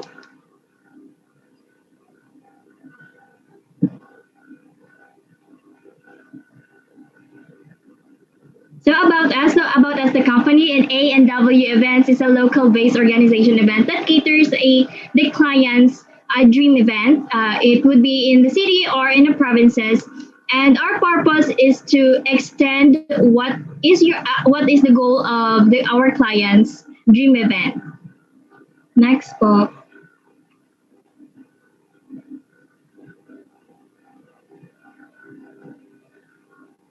Mission statement. Our mission statement is A&W Event Management. We help create unique and memorable events through creative planning and execution for each client's desires through its planning events to deliver the expected magic event that into our reality with knowledge, skills, passion, and talent and purpose to its work that will touch the heart and mind of each and everyone in our company and also our clients. So A&W Events, the place for all things for your event. This is the company's owners. A&W represents the first initial of the names of the owners, Anjali and Wendy. The pink and blacks symbolizes the playfulness that we have, the personality of the owners that we want to share with our clients, that konting kwento lang nag-usap kami ni Wendy, ano bang color na magre-represent sa amin. Tapos sabi niya yung magre-represent ng personality namin. Kasi personality namin ni Wendy, yung parang minsan babae, minsan lalaki. Tapos sabi ko, sige gawin natin black pink kasi parang ang pink magre-represent sa babae, black will represent sila sa mga lalaki. So we choose black pink that will deliver fun and sophisticated event. Next po. The business cards instead of the business cards, the front design is the event logo, and at the back design is the information about the company, the names of the owners, the contact numbers and addresses that you can reach us easily. Next po. So organizational charts, we have the event director that oversees all the departments and the entire departments in the event, and we have the venue director that will contact all the sponsors and overview the internal and the external of the event, and we have the registration head that will be assigned for our registration for the event. Also, event that if you question about the registration, I will explain it and how it will be processed for. The equipment head, we have Josephine Ganya, and the program head, we also have our Don Villona, and we have the security officer, Miss Mirel Rabang. Technical head po namin is si Miss Queenie, and we have the food committee, Miss Evan Rosalita, and our finance will oversees all the funds in our event. In our event, because our event is not just for business, but it is for to share to share the thoughts and our purpose of this company po. Next po.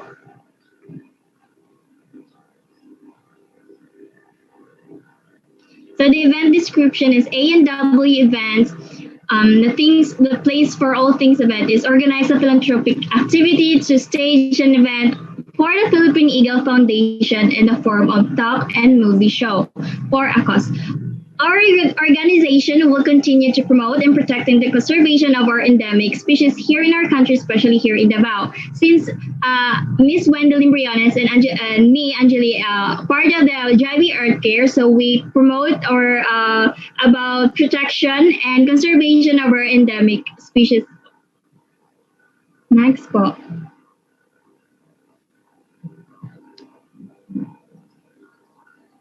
For the event vision, we have the A&W events. Every single member in our team exists for two purposes only: to provide philanthropic activities and to make our event awesome.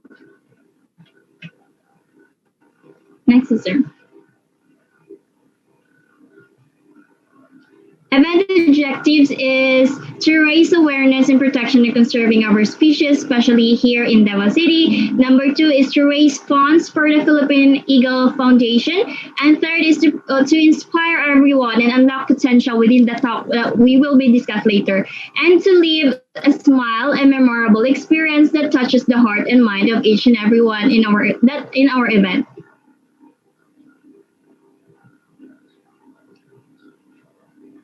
Next, sir.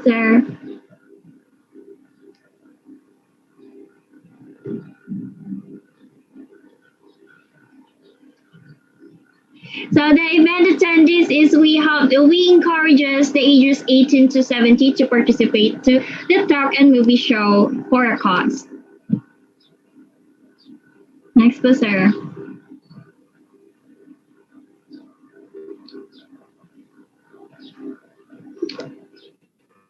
So the date and time we have choose the June 2021 from 7 in the evening, and until 11 p.m. We choose June 20. June 20 is Sunday because Sunday is family day, and we believe that gathering together is one of the most memorable thing that we can share with everyone.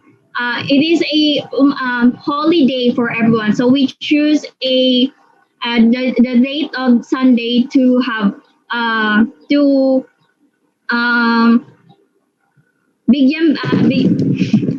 bigyan ng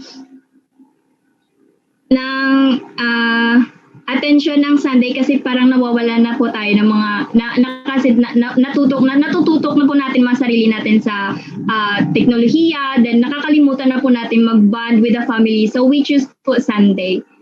Next po.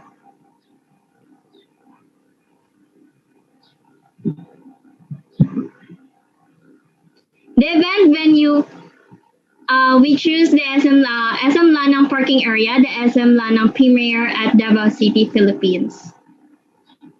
Next one, sir. SM Lanang Premier, and the first box parking area of the SM Lanang will be held at our venue. So parang nagtataka kayo kasi parang ang laki-laki ng event namin. Tapos parang hindi namin na-remember na pandemic pala. So mamaya po i-explain po namin kung ano po ang proseso ng aming event. Next po, sir.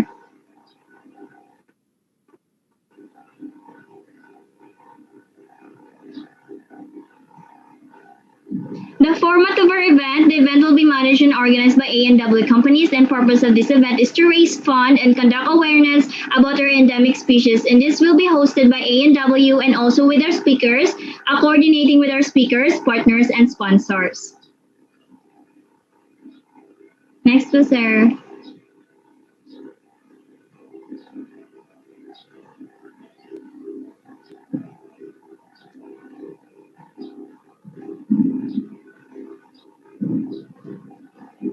And our event partners and sponsors will be their partners, of course, the Philippine Eagle Foundation, and of course, we have our beloved Georgia Ilaga International Schools, our SM Lanang Premier, and also our JIB Air Cares Club members, and also our JIB App Association, the Combined Talents. Also, we have our local government, where we have the Red Cross Medical Team Davao City, and also the police officer or DCPO of Davao City. Next po.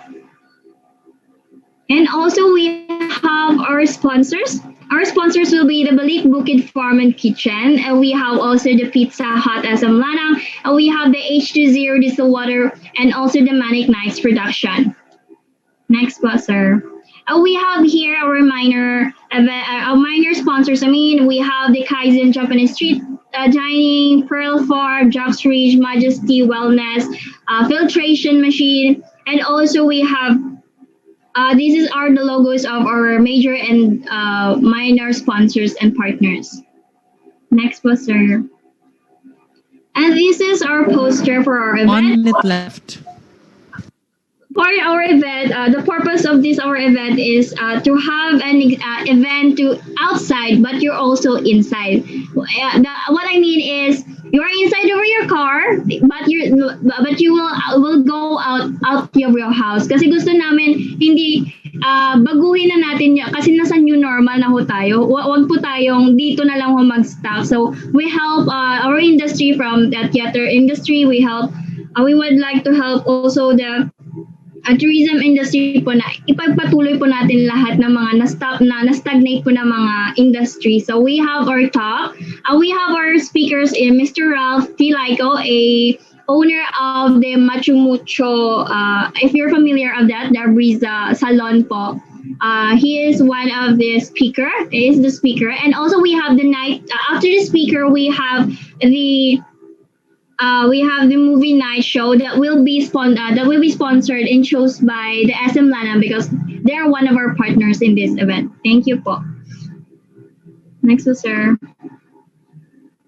For the registration, if you have a question, we have the QR code para hindi ho wala po tayong mako-contact or ma-spread yung virus. So we create a QR code. This QR code will lead you to the website that where you can register, order what you want, the food, order your food, everything that you need will be on that. Next, sir. I have a video, but we don't have any time na po. Pero let's proceed lang po sa next video. Ay, sa next slide po, sir. The video will show about our website po.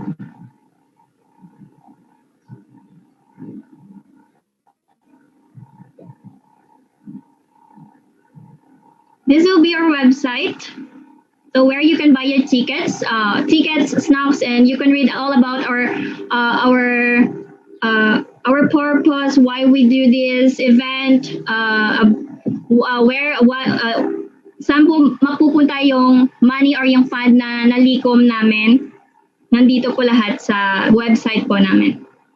And if you click the next, you will proceed na po sa registration form na nakita nyo kanina. So this is our guest speaker, Mr. Laiko. He is an award-winning serial entrepreneur and founder of Mucho Mucho Hair Food Salon Corporation and Crown and Glory.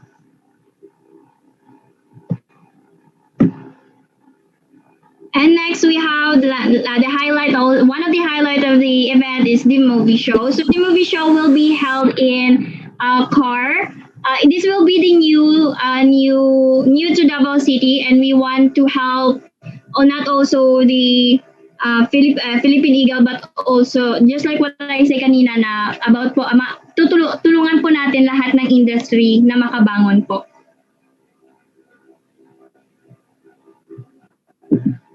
Next is we have the photo opportunity. For the photo opportunity, parang nagtataka kayo ba paano magkaka-photo opportunity doon? So we have in our link po na our house rules po doon sa video po namin, sa website namin, na if you enter to the venue, you will set your radio to 88.6. So para maririnig nyo po yung audio ng movie. Then after the movie, we will announce the photo opportunity where the participants will light their flashlights and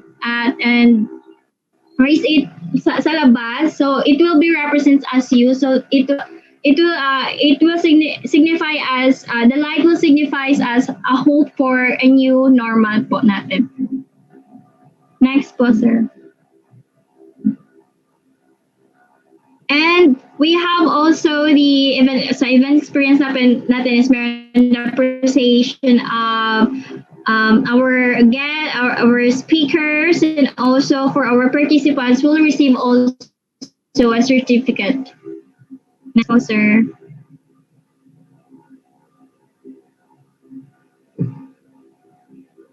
And also we have the evaluation form after the end of all the venue. We have the evaluation form, and this is the layout of our event. This is the parking area. Before you will enter, we will scan your QR code as represents your entry, and also before you will enter, you will be tested by your body temperature. Your car will be sanitized, and there will be someone to lead you to your car space area po. Next po, sir.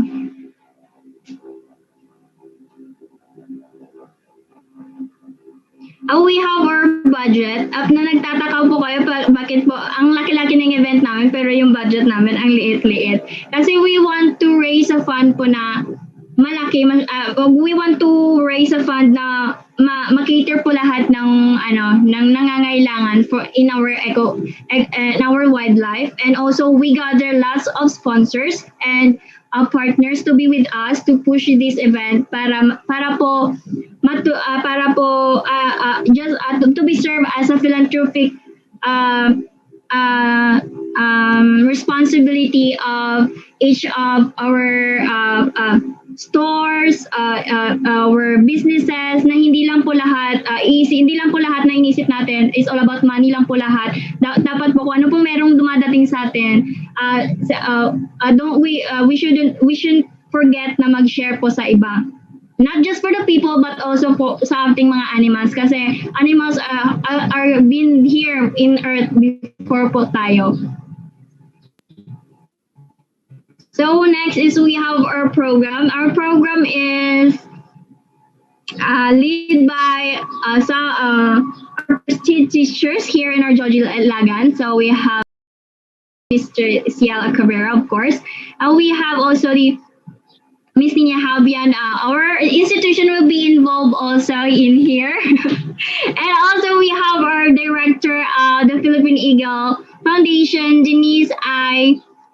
Salvador, will be with us din po. And also after the part 1, we have the movie show that hinihintay po ng lahat.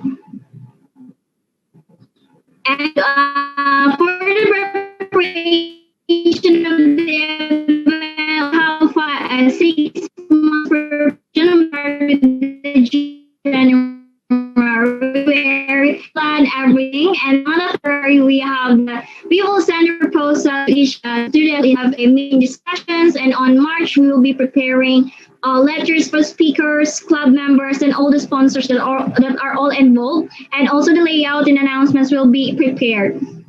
And next book, please. And for the April, we have to follow up all the speakers and partners that we have and involve members, and also to have a meeting and adjustments and changes, and to contact the food supplier for the packs, and contact the security also to inline for our next plan. Next is for the May, we have the meeting and check out printable printing, and also the start of the advertisement and the ticketing after the fundraising. And this will be the start of our fundraising. Next, sir. And we have our waited month, the June, in the first week we have to finalize the needed of the suppliers, and also the second week will be the checking of all the safety and protocols in this event in the city. We need to hindi lang po kami magfo-focus sa event talaga namin, pero kailangan din namin mag-focus sa safety and safety po ng lahat ng participants, na wala po tayong makukontak o ma-spread yung virus with this event po. And the third day will be set up our event day po. And all right. Thank you I'm po. sorry to cut you off. Okay po. All right. That ends our no. So thank you so much. As much as we want to continue that, or we want to extend our time for your presentation, but we have actually grasped some points of your presentation. I'd like to hear a few words from Dr. Aladin. And thank you, sir. Yeah, maganda yung concept, no? Yun nga lang medyo kinulang na ako ng parang information about kung anong klaseng movie ang ipa-play dyan at kung yung topic. So parang hindi ko lang siya nakuha siguro yun, no? At saka yung details ng pag-setup kasi very technical siguro yan siya. So yun lang naman. But all in all, maganda yung tawag dito, maganda yung presentation, maganda yung parang content ng proposal. And also kindly check on the organization chart kasi parang sa technicalities medyo lang, no, yung i-improve lang siguro yung katulad nito, yung si finance kasi parang under pa kay food committee, so paki-check lang din kung yun ba talaga. And also of the venue director, na kung talaga nasa taas ba siya or talagang separate talaga siya na tao. So paki-check lang siya. Yun lang. Congratulations. Thank you, sir. We will note that for our improvement of our event. Thank you po. There you go. How about Miss Clarence? Is Miss Clarence already? Okay. There you go. We are still having no response from Miss Clarence. But anyhow, how about Miss Des?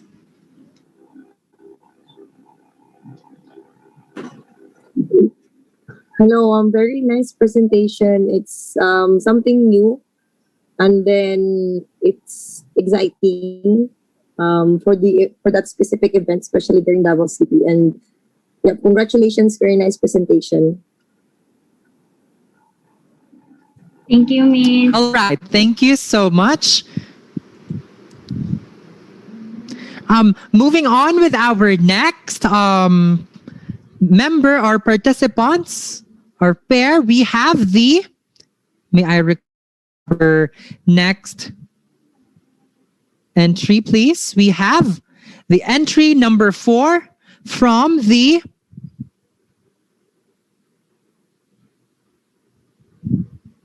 Kami mag-share screen, sir. Yes, please. That's why I'm waiting for you to do the honors. Go ahead. Thank you so much.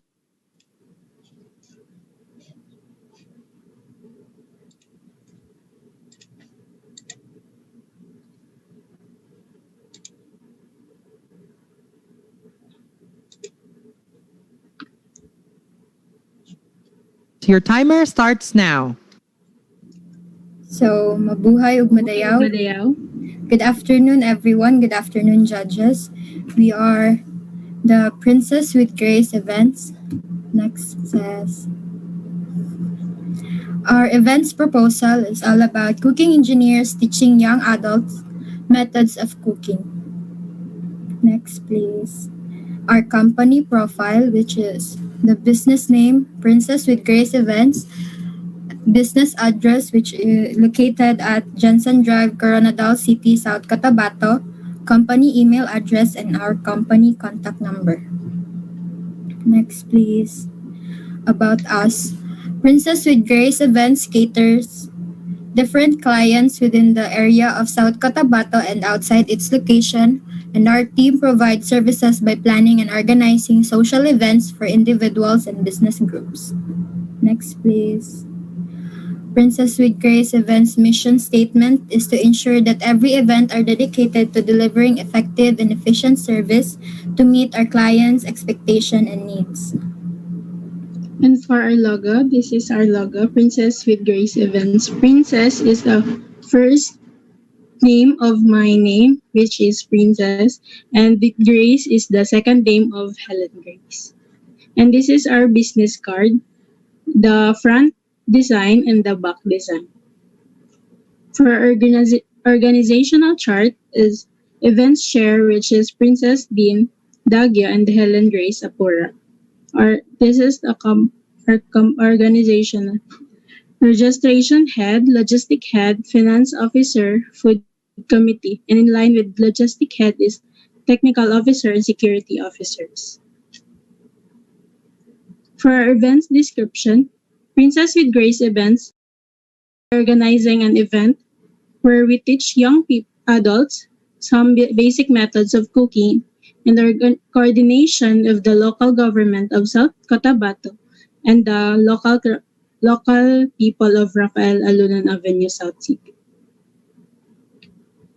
Our event vision, a community where young adults gain knowledge and use it as their advantage, and it helps them to gain more skills on how to prepare any variety of dish. Next, please. Our event objective is to ensure that we give enough knowledge about the event we held to promote involvements not only with just the young adults but also parents who wanted to participate, and to help them basic and simple methods and proper way of cooking, and they must be taught the benefits of being creative and innovative. The event attendees are allowing teenagers and young adults ages from 17 years old and above, both male and female. And this event is open for all, even the people who wants to learn and educate about the basic cooking. For our event date and time, this program will be held on March 27, 2021 from 8 a.m. in the morning to 3 p.m. in the afternoon. For our event venue will be held at the function hall located at Rafael Alunan Avenue, South City. Event format, the event will be catered and arranged by our company to make sure that the event will be effective and efficient. For our event partners are the local government unit of Coronadal City, the Sangguniang Kabataan Barangay Caloocan, Coronadal City, the Department of Health Region 12, and Biarong Resto. And thus events. And for our sponsors, Golden State College of Coronadal City, TESDA Accredited Competency Assessment Center, The Farm at Carpenter Hill, and Coronadal Arpuchi Seafood and Resto. And this under event experience are the posters, which consist of the complete details, the date, the time, and the venue of the event. And this is our registration form. Next says. And this is our certificate that will be given to the attendees that attend in this event. and the venue layout versus the stage, chairs, food stall, souvenirs, registration form, medical and emergency team, trash bin, and designated trash bins, entrance and exit. And this is our event budget. The rent for the venue consists venue is 13,000 pesos. For the tables and chairs is 4,000 pesos. For the speakers, 10,000 pesos. For the presenters, it is 25,000 pesos. Ingredients and utensils is 15,000 pesos. Food and drinks is 3,000 pesos. For the cleaners, 5,000 pesos. Souvenirs is 8,000 pesos. And for the certificates is 3,000 pesos with a total of 85,000 pesos. And this is our program will be held on the events. Our event timeline is for the month of October, the planning phase. For the month of November is the sending of the proposal to the barangay and other concerned departments and meetings and discussions. And for the month of December, letter to the speaker and the presenters and preparing and editing printable and announcements.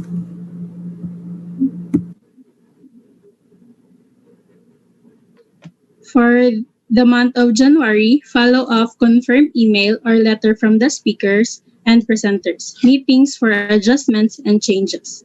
February, sending invitations to the young people and posting the poster and contact food suppliers for packs, contact security. For the March first week, finalizing the tokens, ingredients, utensils that is needed. And the second and third week, finalization of the venue, tables and chairs, and all the materials. And for the fourth week of March, ready for setup and the event day. Thank you.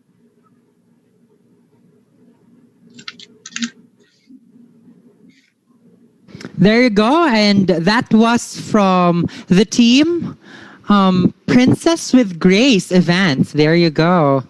So, do we have any comments from our judges? Let's start with Miss Des. Few words.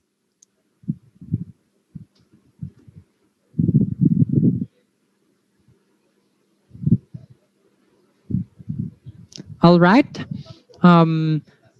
Let's have Doc Aladdin instead. Ayun. Ayan. Thank you, sir. Unang-una, congratulations. And also, congratulations kasi maganda yung yung concept sana ninyo. Kaso nga lang, medyo kinulang lang ako konti dun sa other details, no? Katulad ng sino ba yung trainers na kukunin ninyo or magde-demo ba yan? And kung anong type of dishes ang i-prepare. And then, para sa akin, kung nakita ko sa program kasi demonstration lang kasi I thought it would be just like workshop siya, parang ganyan. So parang for me, personally, pag ganun, kulang siya pag demo lang yung i-provide nyo na program. So thank you and congratulations. Thank you, sir. Thank you, sir. There you go. I think that the internet connection of Judge Des is now good. All right, so let's move on with our next second to the last presenter. We have the events by Sky. Do I need to share the screen or you will do the honors? Ikaw na lang po, sir. Sige po. Wait lang po. Ayan po. Na-share ko na po. Thank you, sir. All right. There you go. Mabuhay ug madayaw. I am Meryl Joyce Rabang. And I am Hazel Basilio. To Madam Georgie Ilagan Bian. To our Vice President for Education Development, Ms. Nicole Niñahao Bian Ledesma. Our enrichment instructor, Mr. Raul Hermosissima Jr. To our event coordinator, Ms. Izel Cabrera. And to our Dean Gypsy and to other instructors Of course, to our dear panelists, good afternoon. And thank you for making this. Next, please. So our event proposal is the role of agriculture in the midst of pandemic with the theme Bangon sa Kahirapan, Magtulungan sa Panahon ng Pandemya. So we all know that we are now experiencing crisis where every one of us affected, not just in our country but in the whole world. So both of us decided to make a webinar which entitled The Role of Agriculture in the Midst of Pandemic with the theme Bangon sa Kahirapan, Magtulungan sa Panahon ng Pandemya. So why do we choose this kind of event? Simply because we want to emphasize the importance in enabling Filipinos, especially in P. Palma area of North Cotabato, to produce their own food not only during the time of pandemic, but as a means to ensure food security. And we want to entice the youth to get engaged in agricultural through agribusiness, and we know agricultural has a lot of different opportunities that awaits us. Next. So our company profile is our business name is Event by Sky, located at Borga Street, Poblacion 3 Minsayap, North Cotabato. Our email is eventsbysky@gmail.com, and our contact number is indicated on the screen already. Next, please. Next, sir. About us, Events by Sky caters different types of events around P. Palma area. Our team gives standard service and satisfaction through planning, organizing, and handling clients. We make sure to provide you with the best of our professional expertise, outstanding organizational abilities, deep knowledge that will leave a good service from our clients. So our mission is to provide all events with dedication, creativity, flair, and to serve our clients to the highest professional level. One of a kind signature experiences that leave our clients a unique memories of excellence. So this is our logo, X sign. We all know that we cannot avoid those challenges that we may face, and whatever circumstances that our company will face, we will fight for it because we know that we are stronger than our problem. So for the diamond shape, it indicates as one of our precious achievements that we have. And for the black color, we want to emphasize the class that we have. So in the color neon pink symbolizes how we serve our clients, respect and excellence. In blue-green, represent cool calmness and peace within our clients and company. Sky, it is because with our hard work and perseverance, we know that someday we can soar high together with our company. Next, please. So this is our business card, the front and the back. So front indicates our logo, and the back indicates all information about our company. So in our organizational chart, in events director, with our name, Mariel Joyce Sorbang, and truly yours. In venue coordinator with Miguel Arteta, registration, Jed Gross, and feedback, Marcelo Vale. In equipment coordinator, Edgar Ramirez. In technical team, Sarah Mellard, Raymond Toroca. And program coordinator will be Abby Hortato. Planner and motivator, Jennifer Lima.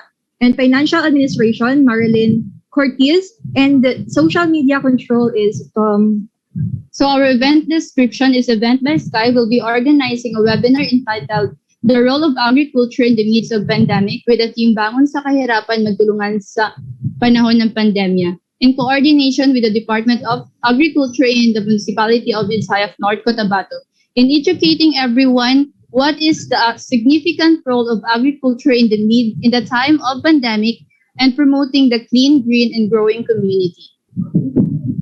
Event vision aims to collaborate with the people with value agriculture to have a sustainable, profitable, and practically life-changing by engaging ourselves in planting different perennial. And for our objectives, the first is to encourage everyone in engaging ourselves in agriculture. Second, it to practically ready in the future problem. And lastly, to value agriculture. In our event attendees, our target audience are the farmers, young generation, students, young adults, entrepreneurs, and others. It is open for all ages. Our event date and time, the role of agriculture in the midst of pandemic will be held on 9th of July 2021 from 1 p.m. to 4 p.m. rather. The event venue will be conducted in Zoom video conferencing. So our event format, this event will be hosted by our company since our activity is part of the company's project in celebration for the 5 consecutive years of being one of the excellent company in P. Palma area. P. Palma area is composed of Pikawayan, Pikit, Alamada, Libungan, Midsayap, and Alyosan. We are also requesting sponsorship from different sectors and colleagues to make this event successful. So event partners and sponsor partners are PhilRice of Misayap or Philippine Rice Research Institute, SAAD, Special Area for Agriculture Development, the FAR, Bureau of Fisheries and Aquatic Resources, and especially the Department of Tourism. For our sponsorship, Maxine's Pizza, Food Alley, Notre Dame of Midsayap College, Southern Midsayap College, the Macdom's Cafe, Gourmand Resto and Cafe, Sweet Spell Food House, and DGC Hotel. And this is their logos. Event experience. This is the poster that we will going to post in our social media to invite everyone in our event. And this is our outline for the virtual background for the said event.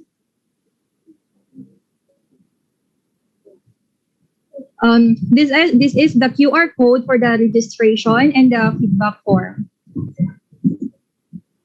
And this is our outline for the certificate for our speakers.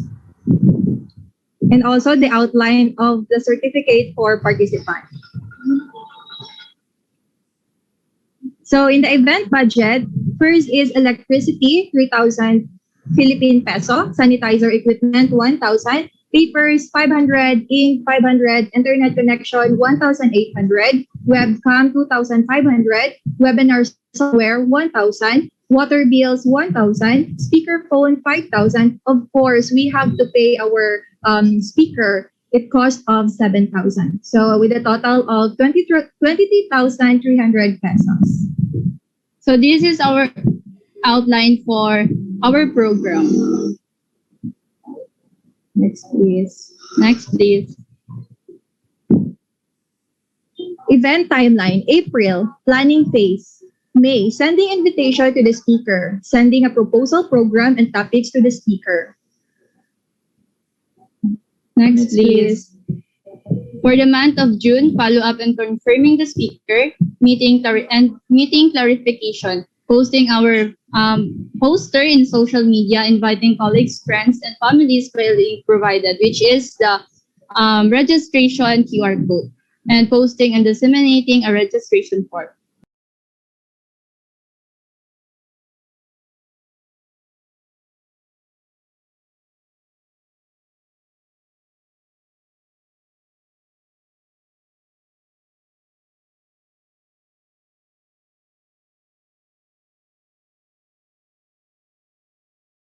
Actually, from Events by the Sky and D.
Go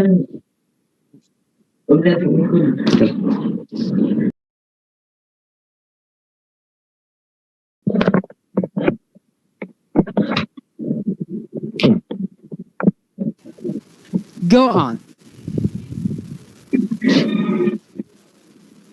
Good afternoon, everyone. Mabuhay ug madayaw. I'm Novem Mirafuentes together with my co-event organizer, Mr. Paul Cantil. Next, sir, please. Here's our event proposal entitled Response Training on Disaster Preparedness for Aspiring Rescuers, Trained to Save Lives. Next, sir, please.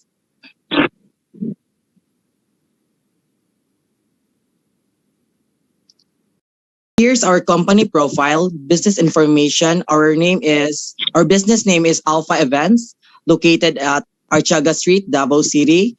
Here's our email address, alphaevents@gmail.com.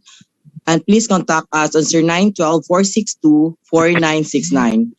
About us, Alpha Events will guarantee you a high caliber and expert speakers from their specific field to help educate and train you. Next, sir, please. Here's our mission. We will train the locals to raise awareness and give knowledge on how to rescue, extend help, and how to execute properly the safety protocols, especially when disaster comes and tragedy happens. Next, sir, please. Here's our logo, Alpha Events. Next, sir, please. Here's our organizational chart. Event coordinator, Mr. Novem Lunel Dimerfentes, it's me. And our event manager, my co-event organizer, Mr. Paul Cantil. Our speaker, Superintendent Sydney Besana. Our registration head, John Paul Bibiralde. Our training committee, G. Lumamba. And our food committee, Ernest de la Peña. Technical officer, Joy D. Martel. And our staff, Leonard Alcacid. Next, sir, please.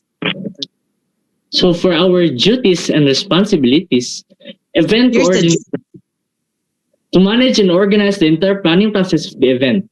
So for the event manager, performs tasks managing risk and presenting post-event reports. And for the speakers, to explain and give information about the activities. For registration head, responsible for smooth registration process of the event and monitors number of the participants. Training communities, they will be trainers and giving assistance to the localities.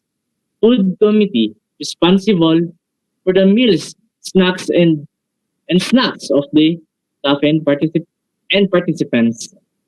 And next slide is technical officer, responsible for the entire music, the event, and can help to avoid technical errors. And lastly, for the staff, they will be assisting committees and also the locals. So here is our next slide. So here is our next event details. First is this description. Alpha Events will be conducting its seminars and trainings in the urban areas with the coordination of BFP, Red Cross, CDRRMC, and many more. With the full cooperation of the localities, we can train and educate them how to properly execute things in the middle of disaster and tragedy. The second, our format, this organization will be conducting seminars and trainings about the risk reduction and disaster preparedness. We are seeking for aspiring rescuers to help us and increase their knowledge about the risk reduction. We're also raising awareness so that everyone is conscious and prepared. We're enlisting the aid of various sectors to host activities and promote our events in order for us to be valid. Next is our vision. Next.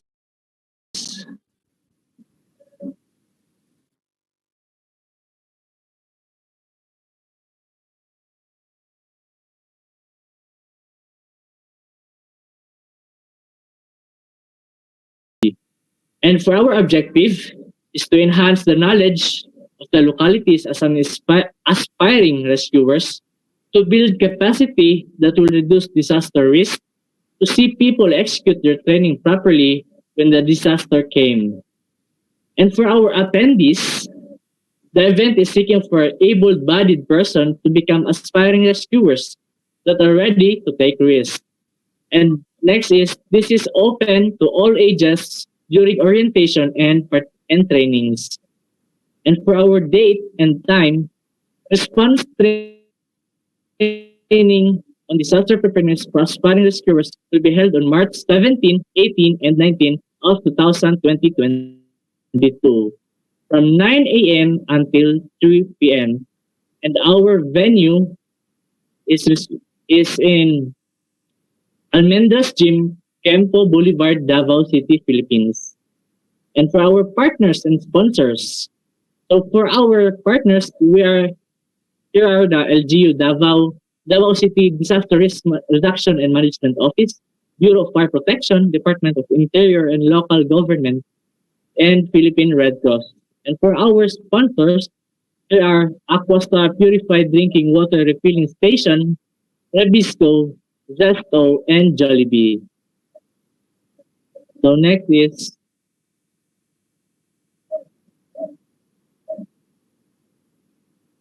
that's all. Thank you.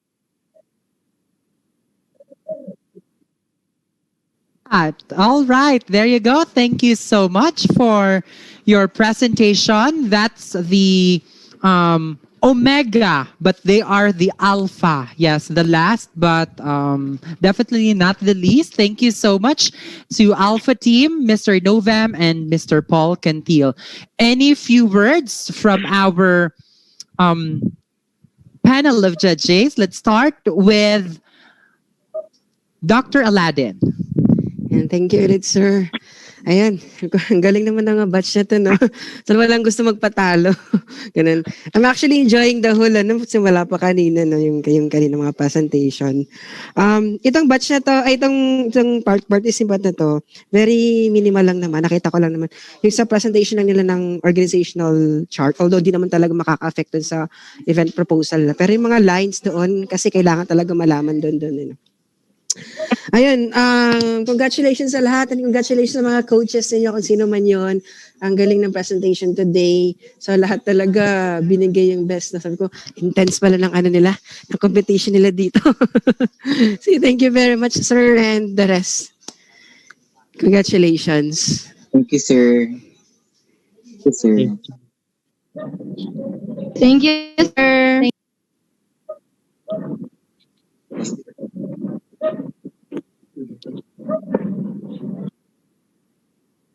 Sir Bam, you're on mute. Oh, I'm sorry for that. Again, thank you so much. Those were the kind words coming from Dr. Aladdin from Magandang Jansan of George Ilagan College of Hospitality and Tourism in Magandang Jansan. Thank you so much, Dr. Aladdin. And moving on with Miss Das, who also have experienced such, no, way back. Yes, very nice. The last one is indeed different kasi it's more of like physical event. So very interesting and I like the concept. Else mga concept ang galing. So I miss the feels of having global skills before. So congratulations to everyone. Galing. Thank you, Min. Thank you, Miss. Ayan, there you go. Thank you so much to Miss Des and to Dr. Aladdin. And unfortunately, Miss Clarence Yog won't be able to join us for the final presentation or the presentation of the certificates, no? For she is attending a very important matter. But also thank you so much as well, Miss Clarence, for your presence. Ayan, kanina. So, ayan, palakpakan naman natin yung ating mga presenters. There you go.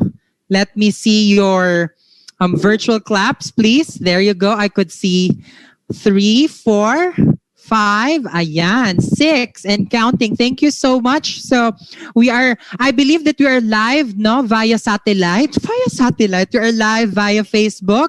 Kaya thank you so much for those who have, let me check. We have here Miss Avril Lau, Miss April Chin, Edward de la Cruz, Bing Bergavira, and many more. Thank you so much for joining us this afternoon, no? To present the certificate of appreciation. Now, actually, it was already presented a while back, but we are going to send you a copy of your the e-certificate, no, as a way of gratitude to our panel of judges for joining us with our 2 live competitions. Thank you so much. May God bless you all. And may we continue to do like this, do endeavors like this in the future. And again, congratulations to our participating teams. Your instructor, Mr. Raul Hermosissima, is actually the proudest of all. No, great work, event management class. Keep it up. Ayan. So, thank you so much to everybody who have joined in this session, no, for the Tourism Action Plan and the events management, and in the other room, no? On the other room talaga parang nasa face-to-face lang tayo, no?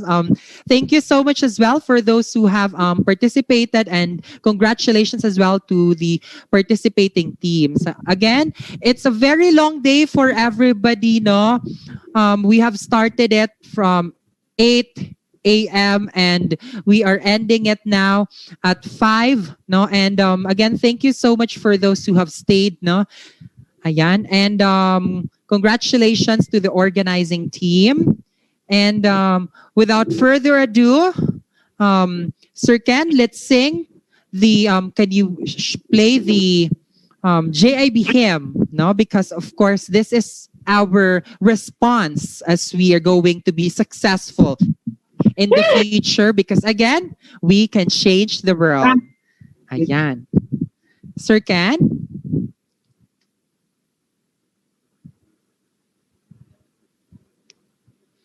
All right, so while we are waiting for the We Can Change the World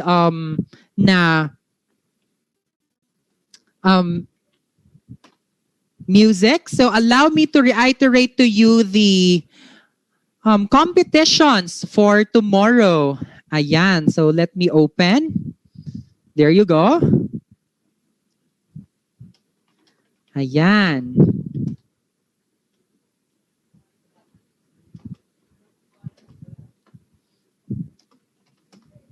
So for tomorrow's competition, we will be having, of course, we will be starting at exactly by 9, we are going to start admitting, no? For the, ayan, we will be, one moment. I am having trouble with napakalag ng aking computer, no? Ganyan talaga ang nangyayari kapag live po tayo. Ayan. The list of the events which will happen tomorrow will be as follows. We have the, ayan, for March 16 at exactly 8 to 9, we will be doing the registration, no, and the preparations. There will be live tour guiding tomorrow. We will be also witnessing our students who will present their staycation package. Of course, the Art of Napery Live, and of course, the Ghost Kitchen Operation Strategy. Tomorrow na yan, only here in Georgia Ilagan International Schools Global Skills 2021. Ayan. So, good luck and break a leg to our participating teams tomorrow. Ayan. So, without further ado, let me share with you my screen, and together, let's sing that we can change the world, because we always can change the world. You can always change the world if you will start it today. Yan. So let's sing together, everybody. Again, to our viewers in social media, in Facebook, and also in YouTube, you can actually like our official pages. No, thank you so much, everybody, for joining us today. We still have 2 more days for our global skills on screen. Thank you so much. Ayan, ang laki-laki ng mukha ko dito sa Facebook Live. And if we stumble down and fall, we'll rise again and sing this chord. Move on, hold your head up. Move on up, we say. Reach out for the stars. Keep moving on, keep moving on. We shall overcome troubles on the way. In the darkest hours, the Lord will see us through. We're standing tall on shifting sands and still extend our helping hands. And if we stumble down and fall, we'll rise again and sing this call. Move on, hold your head up. Move on up, we say. Reach out for the stars. Keep moving on, keep moving on. We shall overcome troubles on the way. In the darkest hours, the Lord will see us through. Come, let's fill the world with hope. Come, let's serve unselfishly. With all humility and most integrity. Stand the test to be our best, the best. Move on, hold your head up. Move on up, we say. Reach out for the stars. Keep moving on, keep moving. We shall overcome troubles on the way. In the darkest hour, the Lord will see us through. This is our adventure, and moving to the future. We keep looking for a way to make a brighter day. Come enjoy the ride. The Lord is on our side. With our helping hands, we can change the world. Yes, we can. There you go. Yes, we always can change the world. Thank you so much for joining us today, no? Ayan. So congratulations to our participants. And again, thank you so much to our panel of judges. Ms. Des, thank you so much, Dr. Aladin, Ms. Kla, and to our panel of judges, this speech, thank you so much. Ayan. I hope that you are all doing great.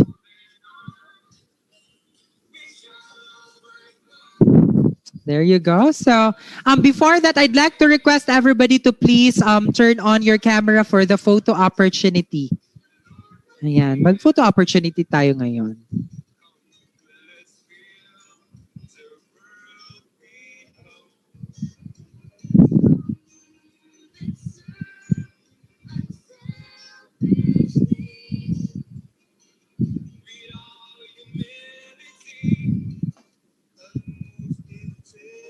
Ayan, so pa-open naman yung mga camera dyan.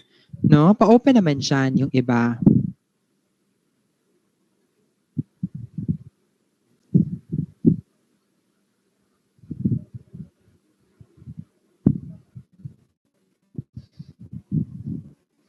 There you go. Maraming salamat sa pag-join us dito sa hapong ito.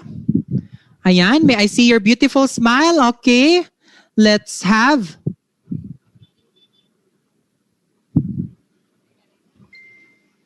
Okay, asan yung iba? Tayin muna natin yung iba, saglit. Ayan, nakikita ko yung mga ano dyan, mga mukha ng iba. We have Miss Resinia. Ayan, nagsama talaga sa isang venue si Mirel Rabang. Ayan, there you go. Okay, so let's have like a photo opportunity. Okay, let's count 1 to 1,000. Ayan, charot. Okay, 1, 2, 3. Show us your beautiful smile. Ayan, another set. Let me save this first. Another set. 1, 2, 3. Smile. Okay, let's do the one JIB post. Signature talaga yan. 1, 2, 3. Smile. There you go. So, ayan. Okay, so thank you so much everybody for joining us today and see you again tomorrow. Thank you, Sir Bam. Best regards to Thank you so everyone. much, Das. Thank you so much. Congratulations, Sir Bam. Congratulations, everybody. As ayuman.